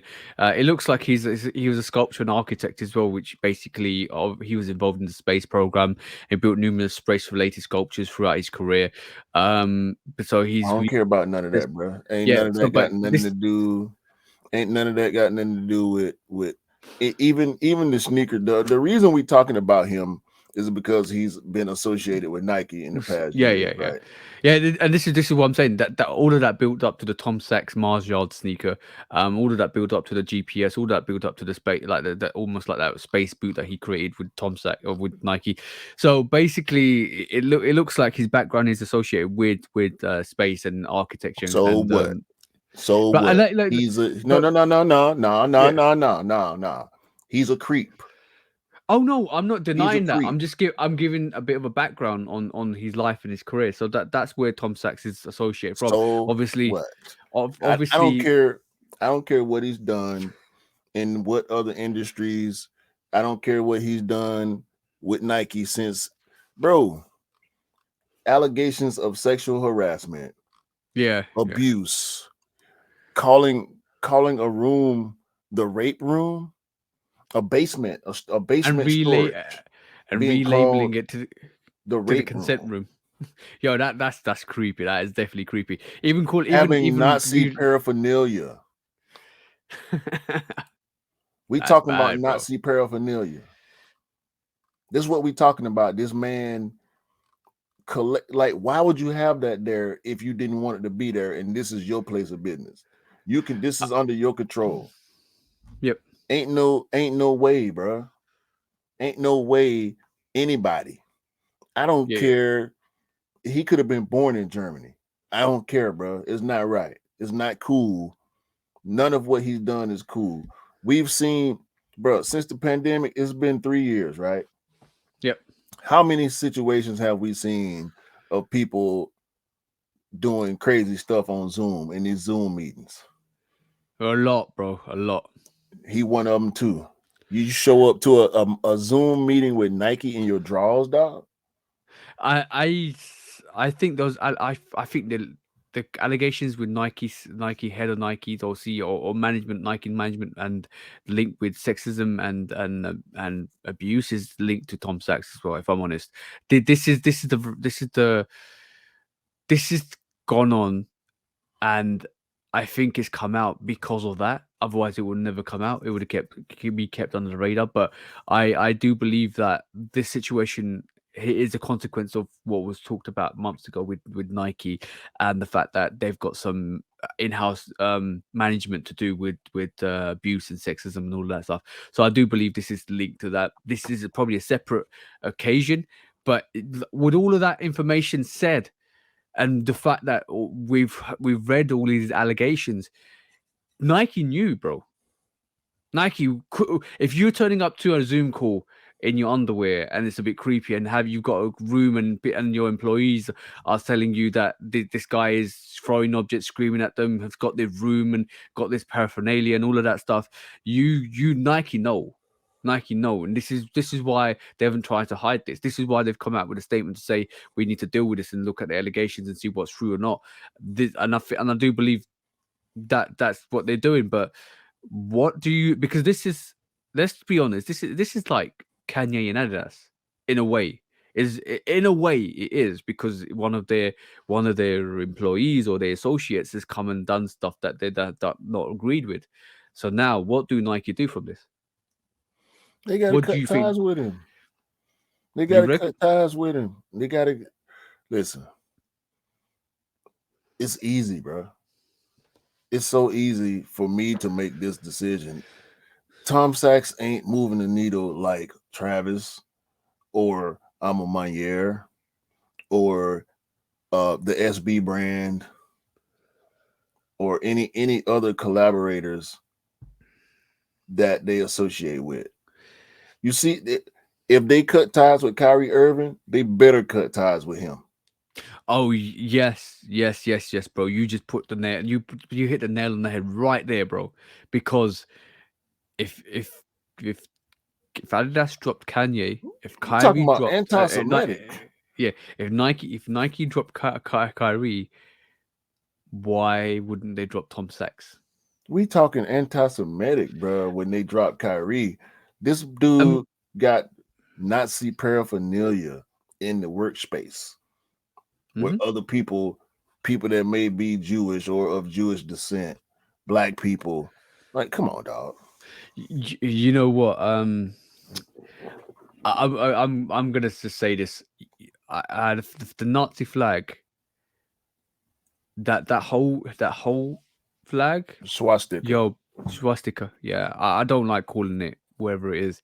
They ripped that off from the Hindu religion, bro, and I hate that because that sign is a Hindu sign for peace and harmony, and they changed it to vilify it. Yo, I hate that. I absolutely hate that. But histrionics. I agree. This like you could. I know we know the situation with Travis and what happened with these concerts. I can understand Nike's stance of just retracting him back and introducing him back slowly, but this is a situation I don't think they can do because it's a million times worse than what Travis did. Travis didn't necessarily have a direct. It can be argued how direct his influence was on what happened with that situation, and make no mistake, no, by no means am I trying to excuse Travis or Kyrie Irving for the mistakes that they made. Mm-hmm. Their allegations weren't this. If Travis Scott was physically out in the crowd bringing harm to people, I would feel the same way. Yeah, yeah. And y'all know, if y'all been watching and listening, y'all know how I feel about Kyrie Irving. I don't hate Kyrie Irving, but I'm not a fan either. I thought what Mm-hmm. he did was wrong. And if I was at Nike, based on Kyrie's reaction, I probably would have felt the same way. We got to cut ties with this guy because he's not taking a full accountability. Um, this is really bad, bro. This Yeah. is a bad look for Nike to be associated with this guy. Tom Sachs, you're getting that red sneaker, bro. You for the time being, let's give you a red sneaker because obviously we'll have a look at it further down. But Shout yeah, out to Mr. Miller, man. Who is Tom Sachs? yo, bro, he said it off the bat, bro. Let's just be honest. He was like, "Who's Tom Sachs?" Um, yeah. Just when he got his own signature line with Nike, you realize. Do you believe? Because this must have been going on for quite a while. Do you believe Nike need to do, or not, or any brand that hires anybody need to do more research on that person going forwards now? Yeah. Now that information is more Accessible. available and Mhm. accessible, I would like to have as much background as possible. How deep you want to go is up to you as a brand, but based on what we're seeing from him now, you can't really say it's their fault for not knowing. Yeah. When it comes to allegations, they they they surface when they surface. Okay, cool. Nike's I'm not an gonna. investigation company. Could you hire an investigation company to do background checks on people? Sure, maybe that's what they should do.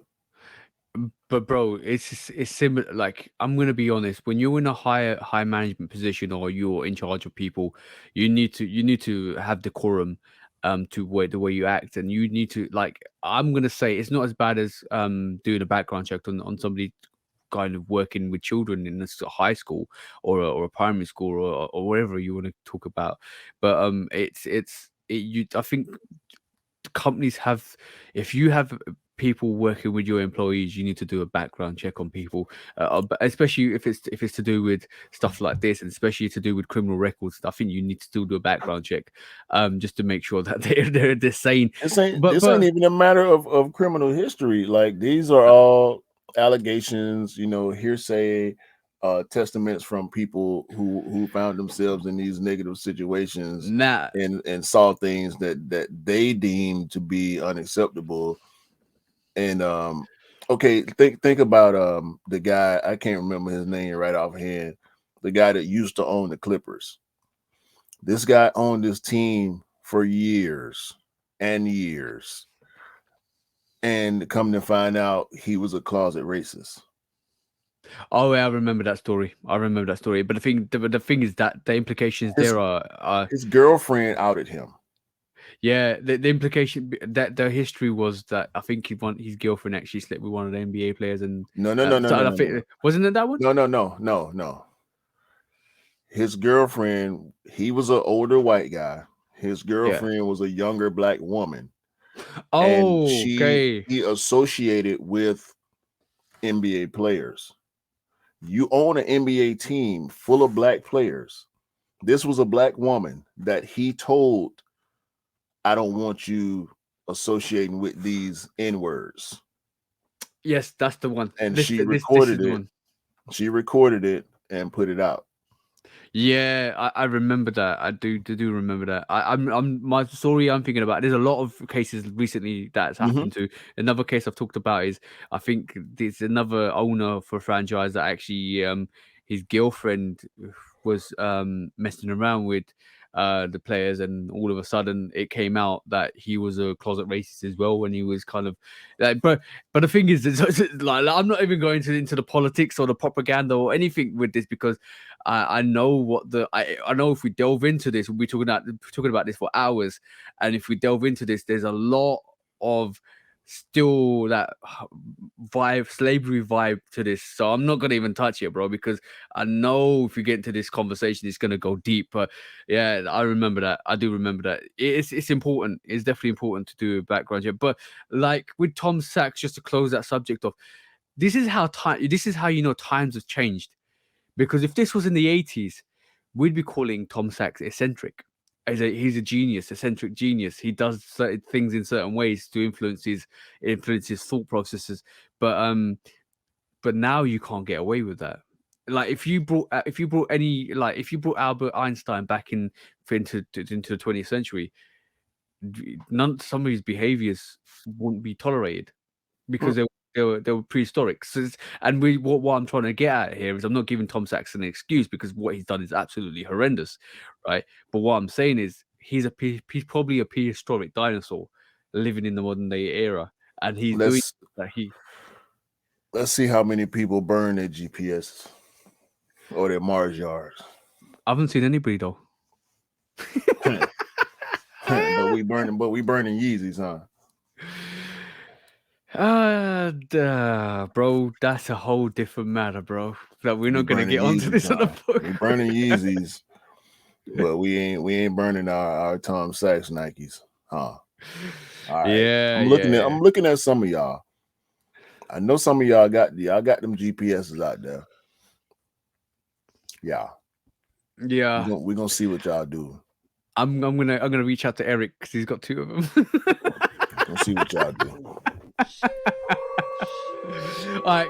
That was one of the main subjects. The other one I want to tackle today is something that's really I noticed over the last couple of weeks, and it's interesting because are we seeing a Jordan 3 push? You asking me? Yeah. I don't think so. That's your opinion. Okay. The reason why I think it's my opinion, reason why I want to deal with this is because I want to bring up, and we know it's the 35th anniversary of the Jordan 3. Is it this year? Yes, this year. And we're seeing some great models. We've seen the reimagined white cement 3s. We're seeing a lot of different models. But like, I'm going to just say, over the last 3 or 4 years, previous to the last 3 or 4 years, I've never seen as many Jordan 3s released. And let's just take a look at last year, bro. And the year before that, we saw the cool gray 3s. We saw the Animal Instinct Pack 1 and 2. We saw the Amma Manier 3. We saw the Black Canvas 3. We saw Pink Rust, the Dark Iris, the Racer Blues, the Pine Greens, bro, the Georgetowns, the Camel Pack. Obviously, we saw the Eminem and in the Super Bowl, Cardinal 3s, Muslim 3s. Bro, we saw a lot. The Neapolitan 3s. We're gonna see Lucky Green 3s this year. Does Elephant 3s came out as well. Wizard 3s are coming out this year. Winterized 3s, the gold 3, almost like the black cement 3s, but the gold 3s. Bro, there's been a lot of fire red 3s. And with this year, just this year alone, think about this year alone, right? we've got how many? We got white cement threes. We got the Oreo threes, the Palomino threes, the Fair Pack 3 might be coming back. Obviously, it's the anniversary. It's gonna be a lot more releases. Yo, bro, Wizard threes. Yo, they're secretly just dropping threes more than ever. And I know it's associated to the anniversary, but the last 2 years. Two things. Yep. 35th anniversary. Yeah, I recognize that. I do recognize that. But the build up before was crazy. Okay. I don't get where you say secretly, where the word secretly comes in. Threes because drop, threes sell out. No, not that. So, in 2018, we got the black cement 3. I think we also got the mocha 3 probably then. Mm-hmm. But I can't remember another 3. Can you? Okay. 2019, similar. Then you started getting into 2020. There's through a lot more freezer dropping. Even in COVID, a lot more freezer dropping. We saw they're selling, which is good. But like what I mean by secret, it's not a secret because they keep dropping it because we know about them. But nobody's talking about it to a point where like, yo, Jordan 4s sell out. But resale's crazy, right? Jordan 1s when it was peaking, sell out crazy. Are we saying Jordan 3s are such a unique sneaker that nobody's really talking about them and they're not as hype, but they're easily available? And the white cement 3 and the Amamania 3 is probably a recognition to that, and the white cement 3s are probably recognition to that. But the Amamania 3 resale is escalated because of this collaboration. The white cement 3, the resale isn't that high, which is good because you can go pick it up. But what you fail to notice over the next 2-3 years, the price just goes crazy and it literally hits up like being £500-600, which is going to be that. But what I'm trying to say is we're getting a lot more threes now than ever, be it the 35th anniversary, but the lead up to the 35th anniversary is crazy as well than before. Like, bro, they popular. They sell out. They release good colorways, and the good colorways sell out. It's as simple as that. I agree with that, and I totally agree with that. But why do we get people? And I know this is a dumb comment, and I know I shouldn't say this. Why do people say threes are dead then? Why somebody that don't know what they're talking about? Hold on. Let's not take the ramblings of an idiot and apply it to anything that has to do with what's really going on in culture. Bro, you put it so good. You that was spot on, bro. That was definitely spot on. But I'm definitely saying this. Like, a lot of people are not talking about this, but they just keep dropping threes over the last 2-3 years, and it's magical, bro. Because except for the green variation and the Neapolitan, I think this Neapolitan this just like the Mocco to me. But no, Neapolitans were hard to get here, bro. They were super duper hard to get. You could not find a Neapolitan 3 in any size sitting around in any store. Really? Yes, I tried to get a pair for my niece. I could not do it. Oh, damn. I'm gonna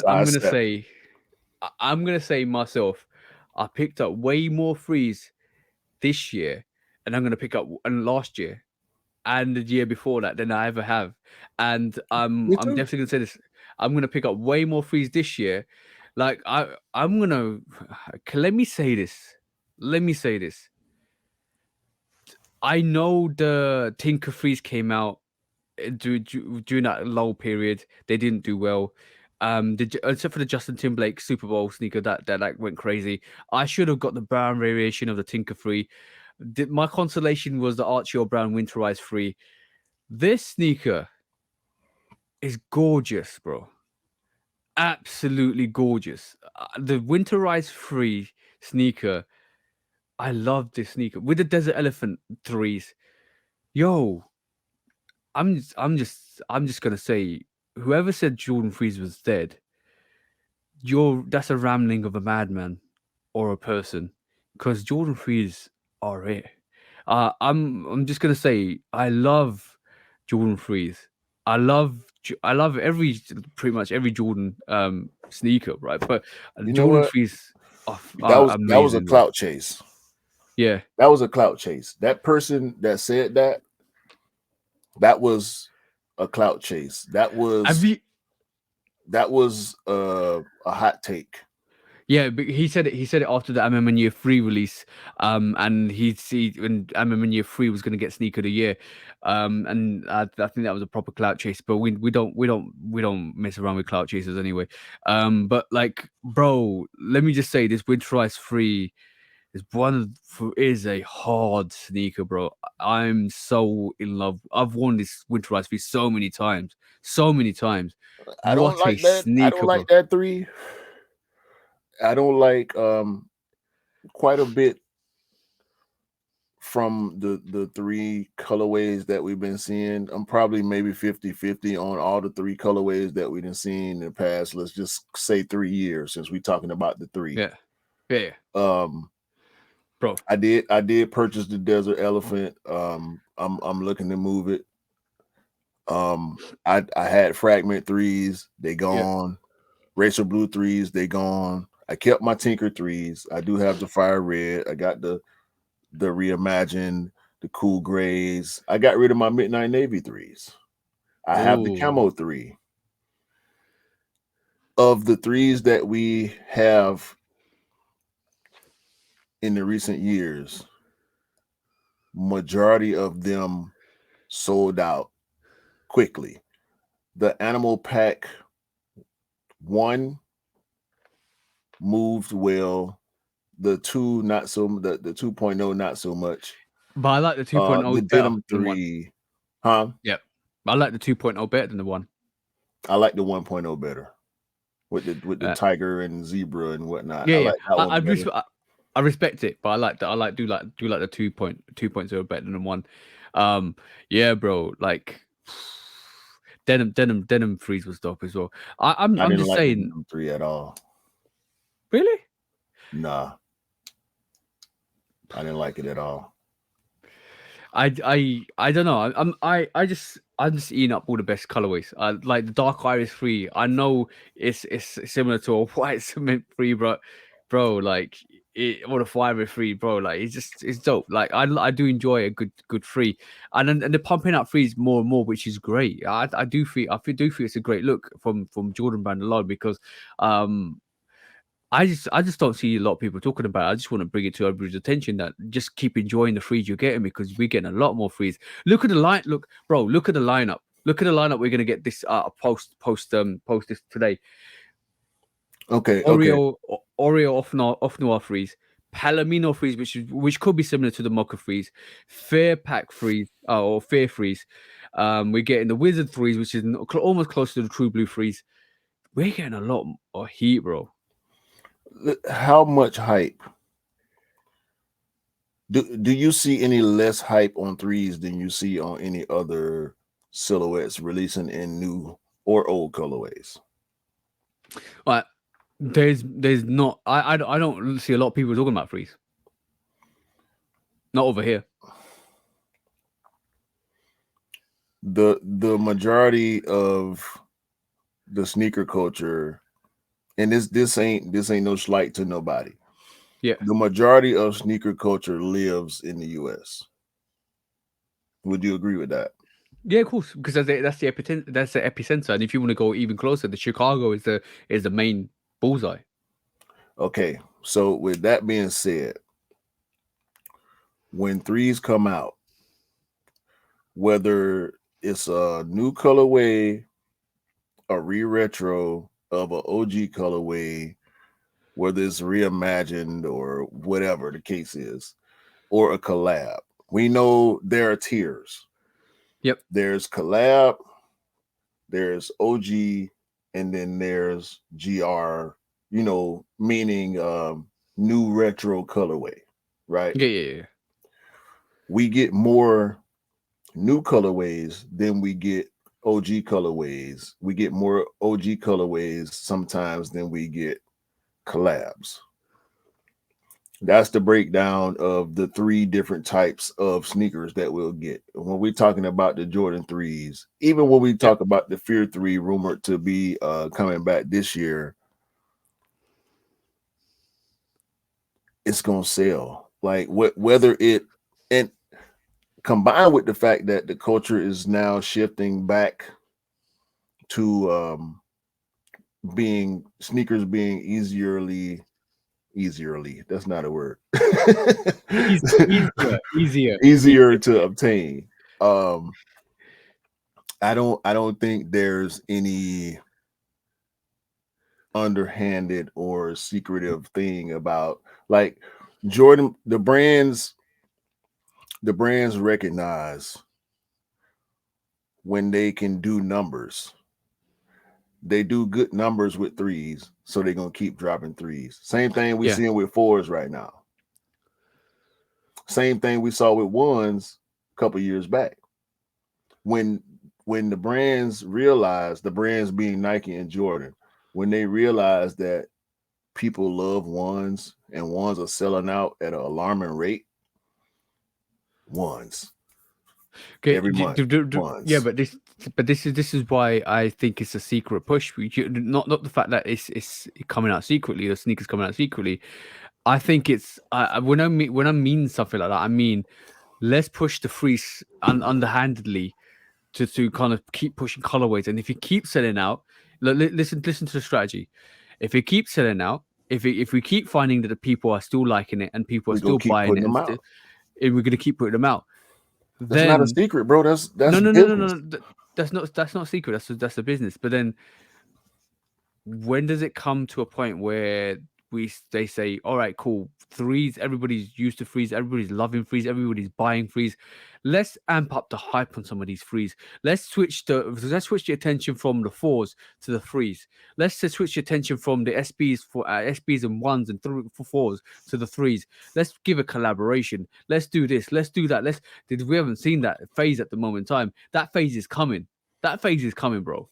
We saw a teaser with the Khaled threes, and then we saw a variation of the Khaled threes come out, which didn't hit really well which is the all red and all blues sneaker. I think they're quite nice, but I didn't get it myself.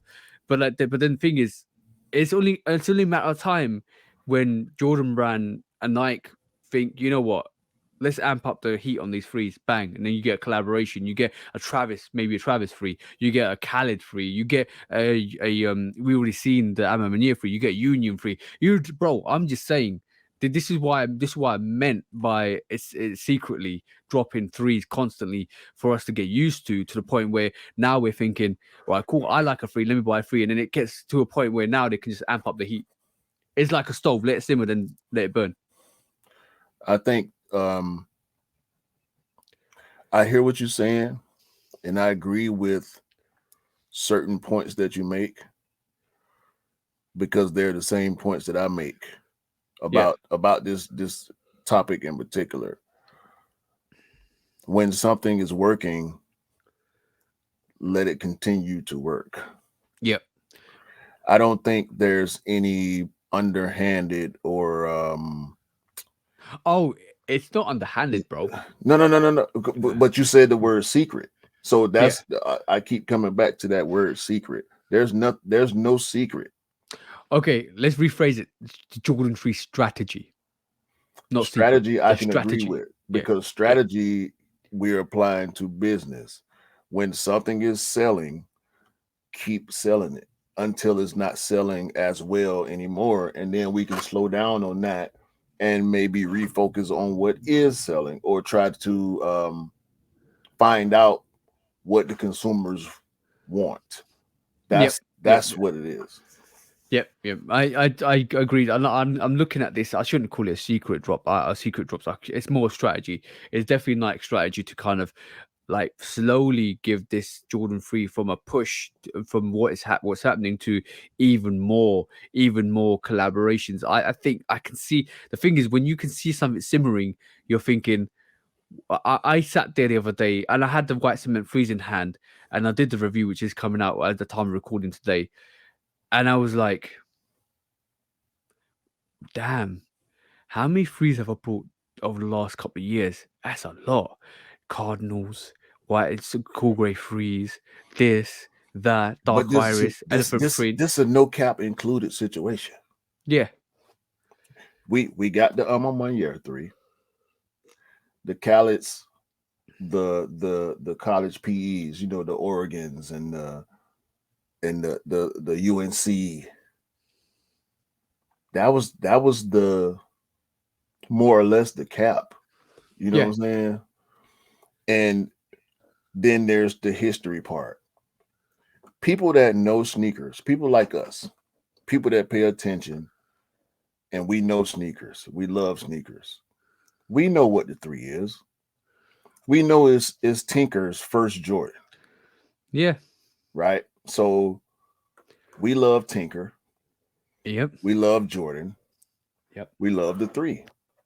We know the Do you- Timberlake, bro. That Timberlake 3 was so crazy a couple years ago. Guess what? You can go on eBay right now and get a pair for $250. yeah. Yeah. They The they reason they're not what they used to be.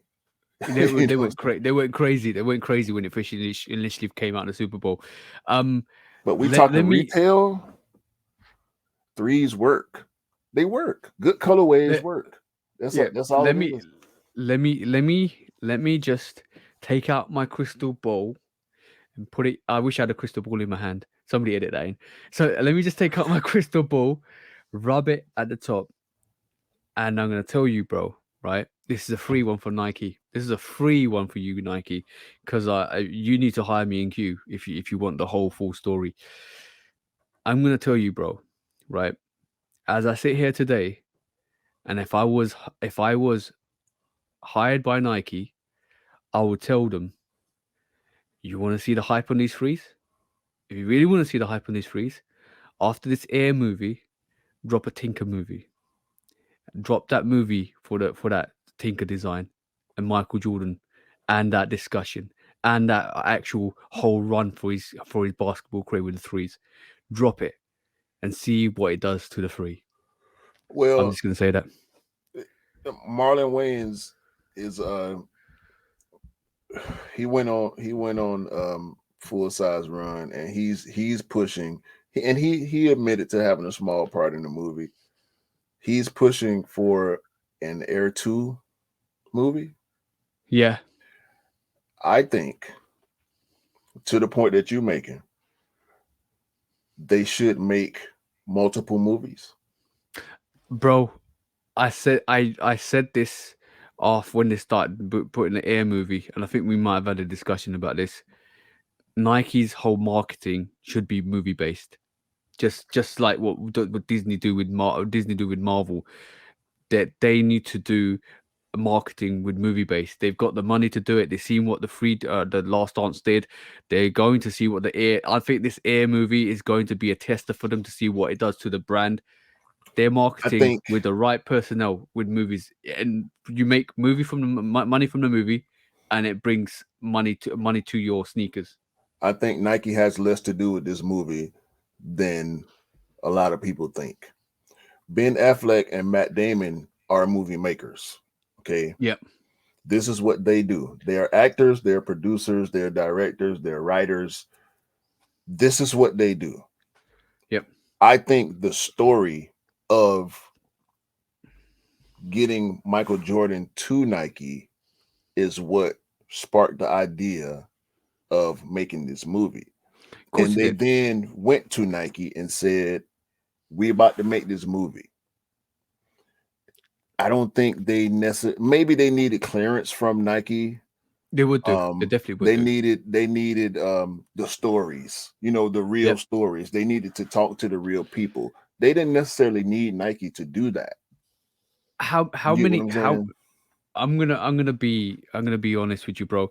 I agree with what you said, 100%. But I just think if Nike wanted to make extra money, they would go into movies and promote their brand. Because how many stories have we? Jordan's whole history, whole career is a movie. Kobe's whole career is a movie. LeBron's whole career is a movie. Nike could profit massively. This Nike's is not a film company. but they don't need to be a film company. You get people like Matt Damon and Ben Affleck to kind of script a movie, come with the ideas. You just basically go on board. It happens naturally, but all I'm saying is, But if if it there's don't work, potential, or it's a bad product, then they left holding a bag full of shirts. Yeah, and I do understand that, and that's a risk you take. But the let's just see what happens with the Air movie, bro. Everybody's hyped with it. It's coming out the 5th of Mm. April. Everybody wants to see This it. this movie is, if it's bad, it'll be Space Jam. Yeah. You get what I'm saying? People love Space Jam. Was not a great movie. What, the original? Yeah. It was a movie starring Michael Jordan and Bugs Bunny. Yeah. It But was not a great. but Michael Jordan ain't winning no awards for his role in the movie. You know what I'm saying? but is it a success? It is because of Michael and Bugs. Yep, People that's love all you. Bugs. People love Mike. It's not critically. It's not a good movie. I agree with you, but the nostalgia kicks in, and the nostalgia of the Space Jam kicks in. The Space Jam 11, bro. No, what I'm What saying is, if this Air movie sucks, I'm still gonna love it because it's a sneaker movie, and I'm a sneaker person. this is why I said sometimes it's meant for the people that it's meant for. Mhm. This is why I said if they did a Tinker movie, and they could, to be honest, they could kill two birds with one stone. The Air Max and the Jordan 3. They could do the Air Max, the design for the Air Max in that movie, and then you could actually transfer it back to the Jordan 3, and it would work because you go through the philosophy design, you bring some tension, desire, passion, all of that stuff to it. You bring some sneakers to it. You throw it all in one melting pot, and you actually produce a storyline. You get some directors and producers and to put the baseline to the story, how it's going to go. You get the stories involved because you know what, a movie is a biography of a movie is way more interesting than a fiction. Well, sometimes in some cases, because you learn new stories, new events. You're like, oh damn, this happened, this happened, this happened, this happened, and it gets more and more and more interesting. And this is what this Air movie is going to do to us. So this is a free, like I said, this is a free idea for Nike. Do a It'll Tinker go movie. straight to Netflix. It doesn't matter. It doesn't matter because, but It does. even if it's the Last Dance, the Last Dance is That's a so documentary, though. yo, bro. But the Tinker movie could be a documentary, but it's so relevant. Documentaries rarely go to the theater. Yeah. Remember, there's a movie, there's a series, there's an architecture series on Netflix. I would be interested to see how many sneakerheads went and saw the Tinker version of that and sat down and looked at the Tinker history of where he came from and the design of the sneaker, because that was involved in it. I went and watched that. I heard about that and went and watched that. I'd rather see a documentary than a movie. But either way, if it's a movie, it's a documentary, whatever it still would be awesome because you get you can even start from when Tinker was growing up into when he became an architect, into when he started designing sneakers, into the Air Mag, into everything like that, bro. He's got so much storytelling to do, bro. I'm just leave it there. That's Just a leave it there doc. because yeah, just leave it there. If you want, if I've just turned it from a movie to a documentary because my whole movie, the whole movie idea I was coming up with was for the Air Max 1 and the Jordan 3, but you can turn it into a documentary and go through his whole lifespan if you want to because it's still doing work. It's still very synonymous with Nike. This movie is not about the Air Jordan shoe. This movie is about Jordan getting to Nike and what they had to go through to make that happen. Yep. So with certain concepts and viewpoints, I think is what will make the difference between a doc and a movie be successful. Like when we talk about Tinker and his journey up until where he became important for us as sneakerheads, I think that would be more of a doc versus a movie. I would like to have more factual information than entertainment spun information spun into an entertaining movie. You know what I'm saying? Yeah. Like the information for me would be more important than the entertainment aspect when it comes to certain stories being told. Yeah. I'm interested to see. Bro, that's something. From a marketing angle is beautiful. From a knowledge angle is beautiful. From showcasing some of the history with Tinker and Nike, that's beautiful. I think it brings a lot Mhm. of depth and a lot of knowledge to sneakers, especially younger sneakers that don't know, of some people that don't know about Tinker and or his influence. It brings a lot of knowledge, and this is what the Last Dance did to a lot of younger sneakers, because we knew most of that stuff, but this younger generation didn't, and it's re-emphasizing that whole knowledge base to the younger sneakers who actually kind of didn't grow up with Tinker and some of the sneakers that we see nowadays, and realize, oh, it's got very big history. This is why older sneakers love this stuff, and then they kind of get reintroduced more sneakers to that whole environment. It makes sense. It makes sense. It costs money, but it makes sense. But it brings more light onto the brand, and is great. And to me personally, I think it's great marketing. Not only will it make you money from the movies that you make, but also brings more attention to the brand. And I think it's a beautiful thing, just like the Last Dance did, just like the Air movie will do as well. It's a marketing tactic that Nike could take up and move forwards, not by themselves, with the likes of Netflix and Hollywood, to bring back some attention to their brand. Because let's be honest, we all Nike geeks. Pretty much, we all love the history of Nike. We all love Mhm. going back and learning new things. And for some like us, we will definitely watch it. Yeah, I'm gonna watch it either way. No, But the bottom line is I'm gonna watch it. That was the reason why I brought up Space Jam, because yeah, Space Jam is not a good movie. Like when you compare Space Jam to like a Training Day or Beverly Hills Cop or something like that, like yeah, movies that people consider great, Space Jam don't fall in that category, but it worked for general purposes versus yeah.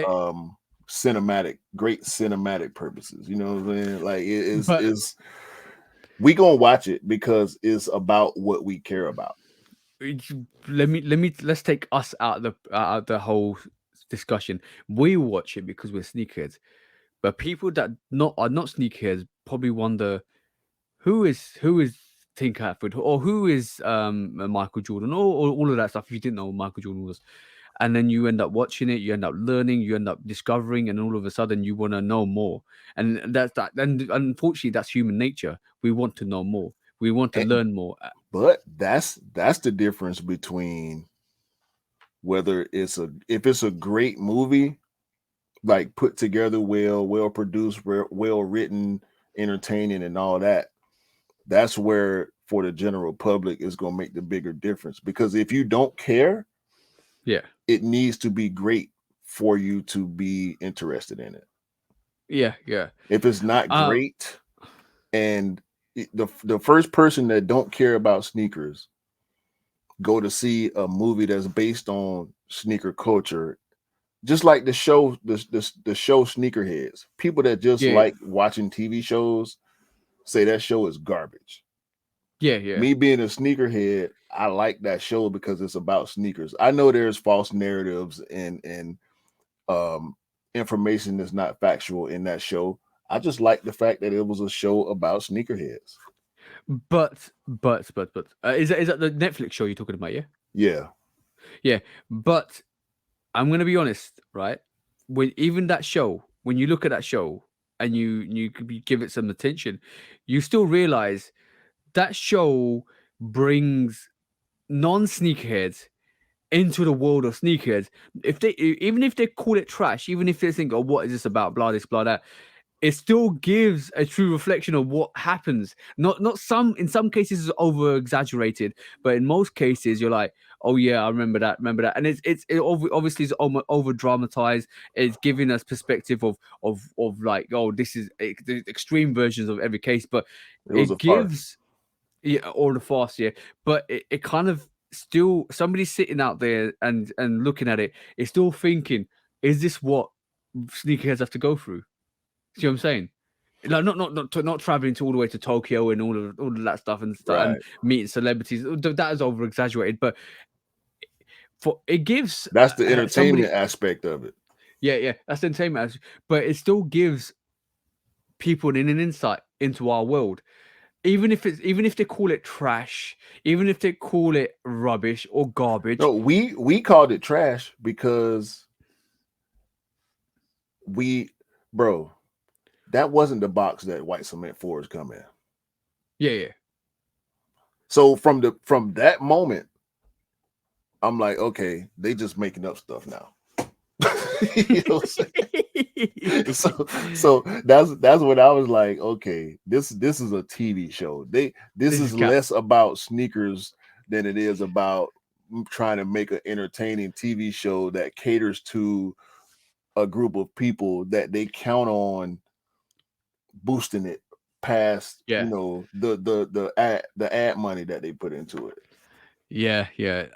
Bro, I've seen a Disney movie that's about sneakers. I've seen a Netflix movie about sneakers, and this just goes to show how sneakers have transcended into the general media and the general. Yeah, I love that. I love that aspect. It's probably most likely started from the Last Dance vibe, because I think I don't think the sneakerhead movie was there before the Last Dance. It probably was in production, but like not sneakerhead series on Netflix. But I do believe there's a market for it. There's definitely a market for it, and is bringing that whole sneakerhead vibe to the general public. Like let's be honest. I know this subject is carrying a bit, but let's be honest. Every time the general media hears about sneakerheads, it's cases when there's a shooting, there's a robbery, there's a first come first serve chaos, there's drama, there's conflict, but they don't see the good side. They don't see the history side. They don't see the benefits, the magic of it. They only see the bad side. So stuff like Space Jam, stuff like Last Dance, stuff like the Air movie, stuff like the Sneakerhead series, stuff like the Disney series about sneakers and the sneaker designs. It kind of gives people an insight into another world. It's a niche. Exactly. The more general public it gets, the more people will understand it and understand why the certain circumstances work or certain circumstances happen. But until then, I think we live in a world where it's still going to be a niche. But I'm more for getting more information out there for people to can actually understand and learn and maybe influence. Possibly. Yeah. Possibly. Okay, that was quite in depth. Last and a quick last main topic subject. Right, this week I felt sorry for some sneakerheads. If you're a younger sneakerhead and you're coming through, shout out to you guys. You deserve all the love and support from all the sneakerheads. To give you guidance, to give you information, to give you support. Like I'm thinking about.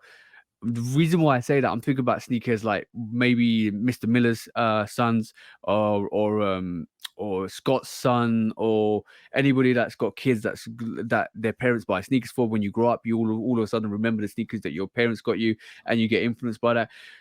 I say all the best to you guys. You got my support in learning and developing and all of that stuff. But what I'm definitely gonna say is, I don't understand how some sneakerheads that have been in this industry for quite a while do interviews with younger sneakerheads and then put them to shame when they don't know information about sneakers. And they're like, oh, you should know this because you're a sneakerhead. Not every sneakerhead is that involved in histrionics with sneakers, or not every sneakerhead is involved in the OGs and what OGs are. Like, I'll give you an example, bro. Like, I think what I watched the other day, and no cap to anybody, or whoever actually put this content out, but what I saw the other day was a sneakerhead asked another sneakerhead a question: "What's your favorite Jordan 4?" And this female sneakerhead turned around and said the Canyon Purple 4s, which was something released last year. his reaction was subdued, but I thought he was maybe expecting fire red fours, red fours, or a hype sneaker like the Travis Scott or the calls or stuff like that. But he's interviewing very young, naive sneakerheads that don't know any better, but probably picking up sneakers over the last 2-3 years that only know a Jordan 4 for a Jordan 4, like the Military Blacks or the Crimsons or the Oreos or the Purple Canyons. See what I'm saying? They don't Yeah. know. They've not been picking up sneakers like we have, which we kind of know OG colorways.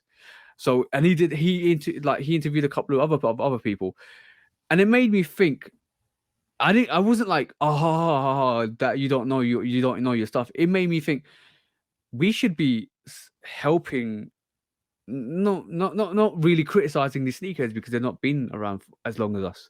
They don't know as much information as long as us. It's like laughing at a primary or a toddler and saying, haha, you don't know how to count. That's snob behavior. Yeah, I think I don't like that. that's predatory to a certain extent.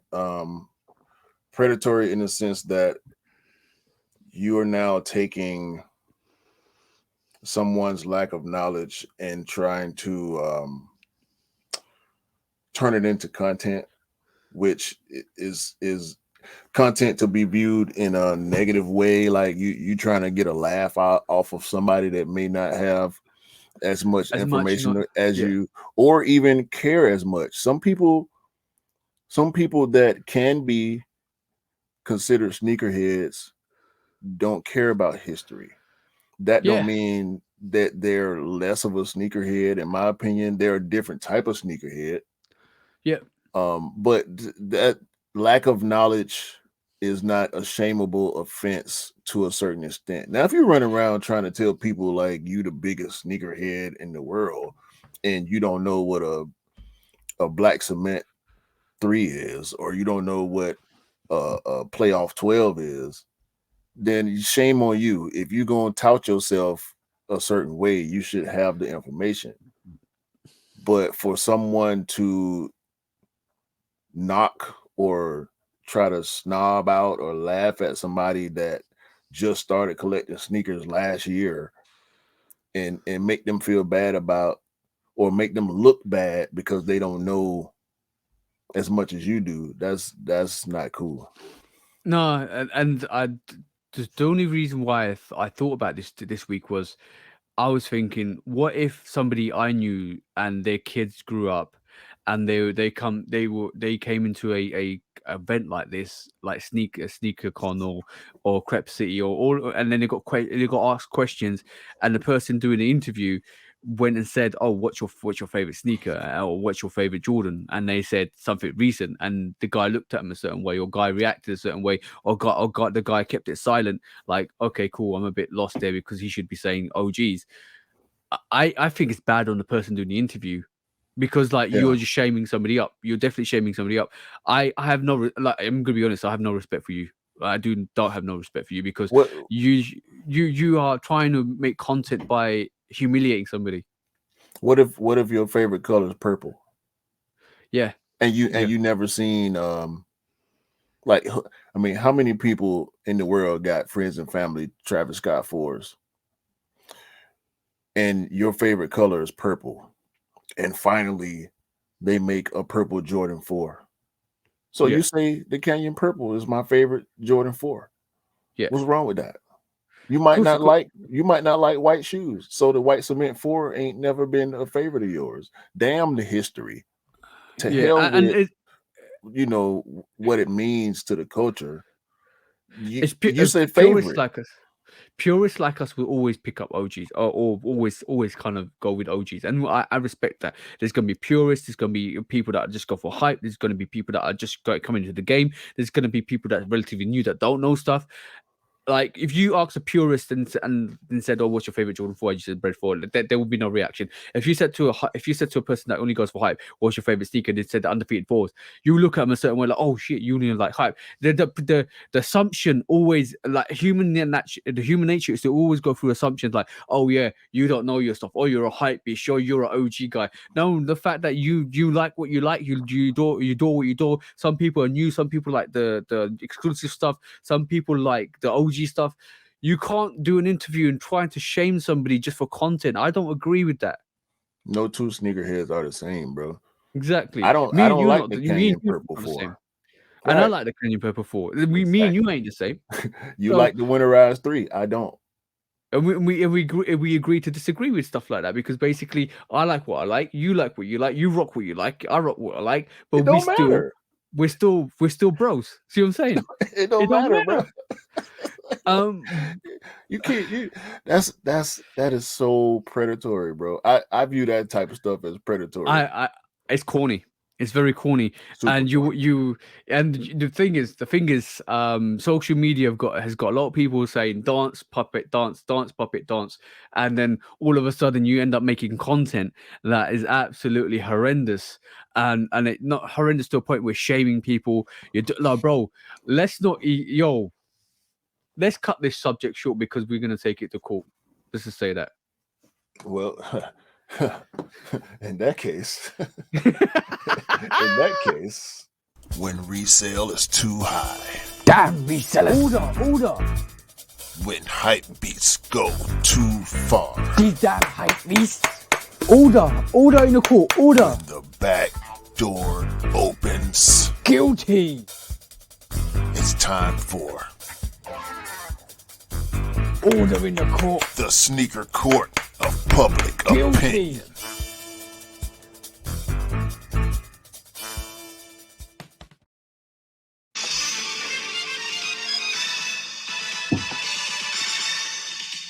Guilty! Welcome back to Sneaker Court of Public Opinion with Judge Public Opinion and Executioner.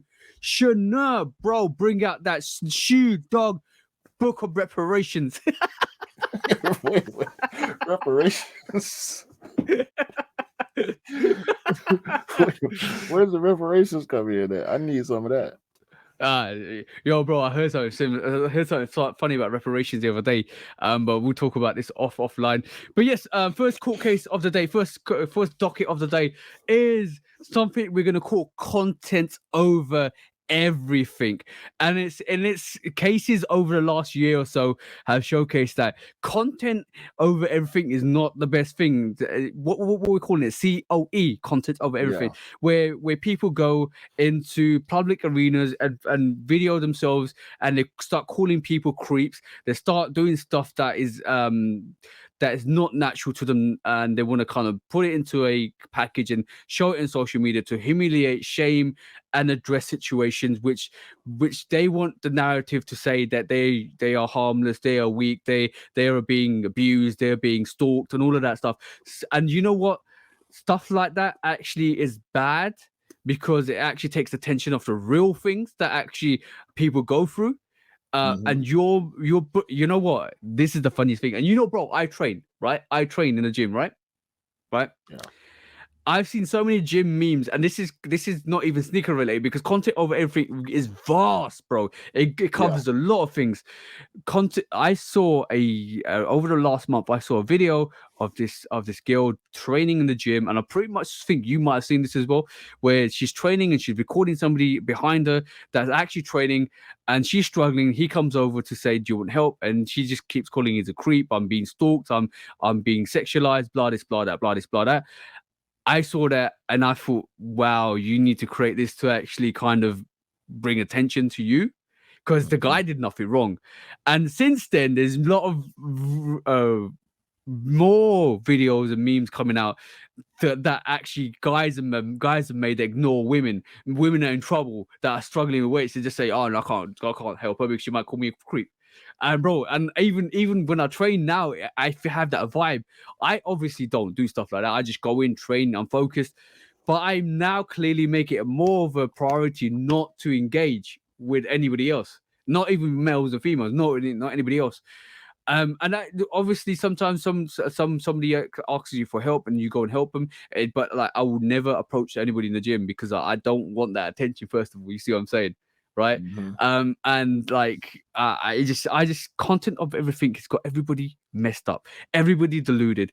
Like it's gone to one extreme to the other, where content you bad bullying, shaming people to the point where people have actually risked their lives and actually have died from content over everything, where they've done stupid things and sacrificed their life for it. Content, bro. People nowadays, the clout chase is so heavy to where people sacrifice things that before the age of social media and viral videos, it wouldn't go down that way. If you see somebody in trouble, help. If you don't feel the need to help, before you would keep it moving, as now you would pull out your phone and start recording, and you trying to go viral off of somebody else's bad situation. It's not cool. It'll never be cool. I don't understand it. I try to be a helpful person when it's necessary. I'm not a CPR expert, so hopefully if I see somebody pass out, there's somebody else that knows more about CPR than I do, and we can help this person. Whether it be individually or together, we can help this person survive. The way people move now, clickbait is not new. Hot takes aren't new. But when it comes to well-being situations, whether it be life or death or injury versus safety, the way people clout chase this content that they feel like will make them go viral is just nasty, bro. Yeah, it is. And I've seen this sneaker shaming situation, I think, does fall under the content over everything category. Yeah, because like we're supposed to help people. We're supposed to help educate people. We are supposed to help have that discussion, bring that knowledge back. But rather than that, you actually trying to shame people. You approach people in the streets, ask them questions, bro. Even remember in our Shoe Dogs Reacts, we showed somebody pull out one either Travis Scott or a Travis Scott low, and they said you can have this if you can name the sneaker, and they didn't know what the sneaker was, or even lobsters as well. The orange lobster, yeah, orange lobsters. Even that to me, even though it's the same as kind of humiliating younger sneakerheads, it's still content chasing because you're going to the general public to say, oh, you can have this, but you don't know the value of this. But if you name this, you can even that is a bit to me that was a bit corny, if I'm honest. I wouldn't say that type of content is predatory like we was talking about before, but content over everything is definitely an issue depending on what type of content you're trying to produce. And it's just not cool. It's not cool. No. I just personally feel we should do better. I saw videos of just yesterday where so I think Mike Magnificent Lift sent it to me, where somebody was getting robbed across the street, and I'm talking about pickpocket, and the guy was recording, and he didn't do anything. Literally didn't do anything. He didn't warn the other person that she's getting pickpocketed. She didn't tell her that this other person's taking a wallet. Didn't stop the situation. Didn't intervene. Just recorded and posted it. What kind of stuff is that? Why, bro? What kind of horseradish is that, bro? This is not cool. Like content over everything. I'm on that note, bro. Content over everything needs to go in the bin. Do better for yourself. Do better for society. Help people out. And sometimes I know you don't want to help people out, but basically, don't record it and post it and say, oh, look, this has happened. Stop humiliating people. It's not right. You're guilty for that. Give them a charge, bro. Throw the book at them. May none of your videos get any type of views or traction ever until you come out and admit that you a clout chasing SOB. Cool. Last court case of the day, bro. Second on the docket. Guilty, and this time it is the SB Jordan 4 release. The first come first serve. Who in their right mind is going to do a first come first serve in 2023, bro, for an absolute hype sneaker? Like let's just be honest. This is the first time Nike SB's coming out. This is the first time Jordan 4 Nike SB's coming out. I'm talking about Jordan 4, not the SB, but this is the first time the Jordan 4 SB is coming out, and you thought you was okay to do a first come first serve. You thought it would be a good idea to do a first come first serve for a sneaker that is probably one of the most hyped sneakers this year so far. Let's be honest, it's probably more hyped than the White Cement 3. And this is the consequence of your actions.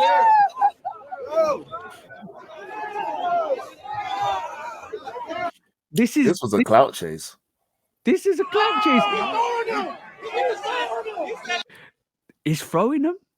So you're telling him they're throwing out Jordan 4s? No, they're throwing out guaranteed tickets. Okay. Yeah. This reminds you of the situation for the the Obsidian ones. When I went to, and the manager ran away. Remember we talked about that? My manager ran away and he kind of came back with raffles and tickets and all that. This is the situation, bro. This happened in 2019. Why is it happening in 2023?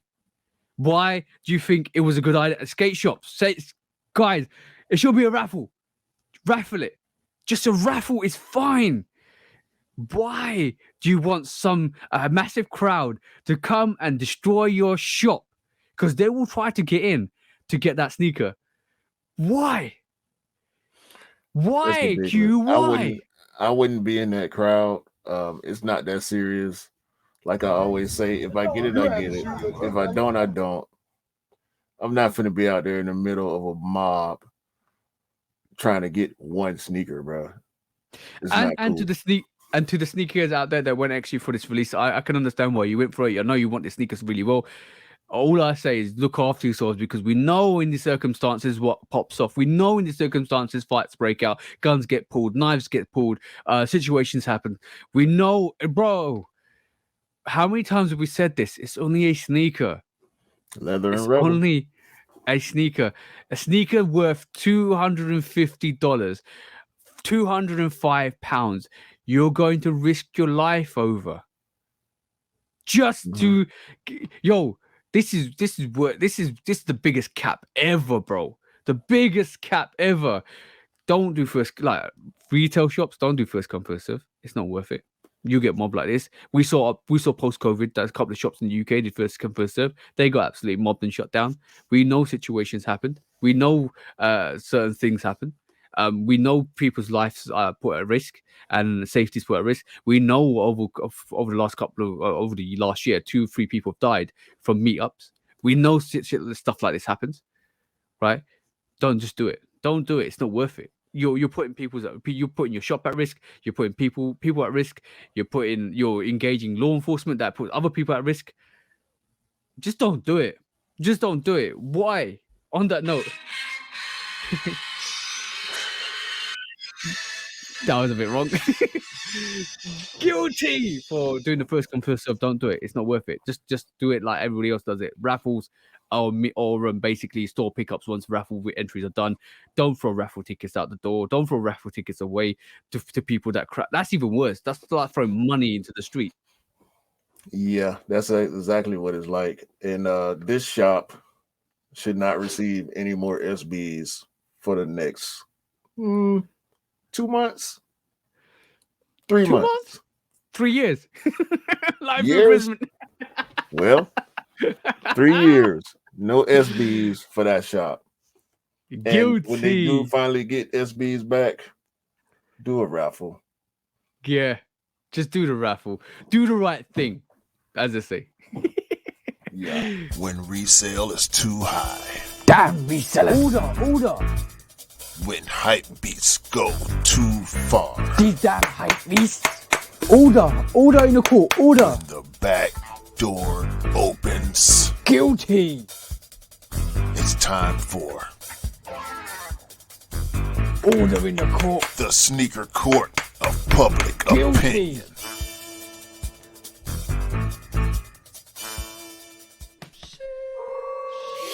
That was episode 59 of the Shoe Dog podcast, bro. Anything else you want to add to the end of the show? I'm tired, man. I've been doing a lot of moving around. It's been a long week, bro. It's been a long week and another long week to come. So, do you want to break it down and call us out, bro? Listen, man. As always, we appreciate everybody's support, man. Maybe y'all should share the podcast. If y'all watching us on YouTube, on TJ's channel or my channel, y'all listening to us on any of the audio platforms, put us on your playlist, man. Share the playlist. Share it on your social media accounts. Tell your mama, your brother, your sister, your cousin, your boyfriend, your girlfriend, your mistress. Tell everybody. Tell the side piece. Tell the main. Tell your boss, your coworkers. Tell everybody about the Shoe Dog podcast, man. We're going to be here. You know what I'm saying? We're here for y'all. Bringing this information, bringing this entertainment, arguing with each other when we disagree. Y'all know how it go, man. For TJ, for myself, man, hopefully all y'all have a great day, great month, great year, and continue to pick up all the sneakers that y'all like, because everybody deserves to have the sneakers that they want, no matter what your favorite sneakers are. We with you. Yep, always with you. Always with you. Defending sneakers out there, just like Teletubbies. Uh-oh.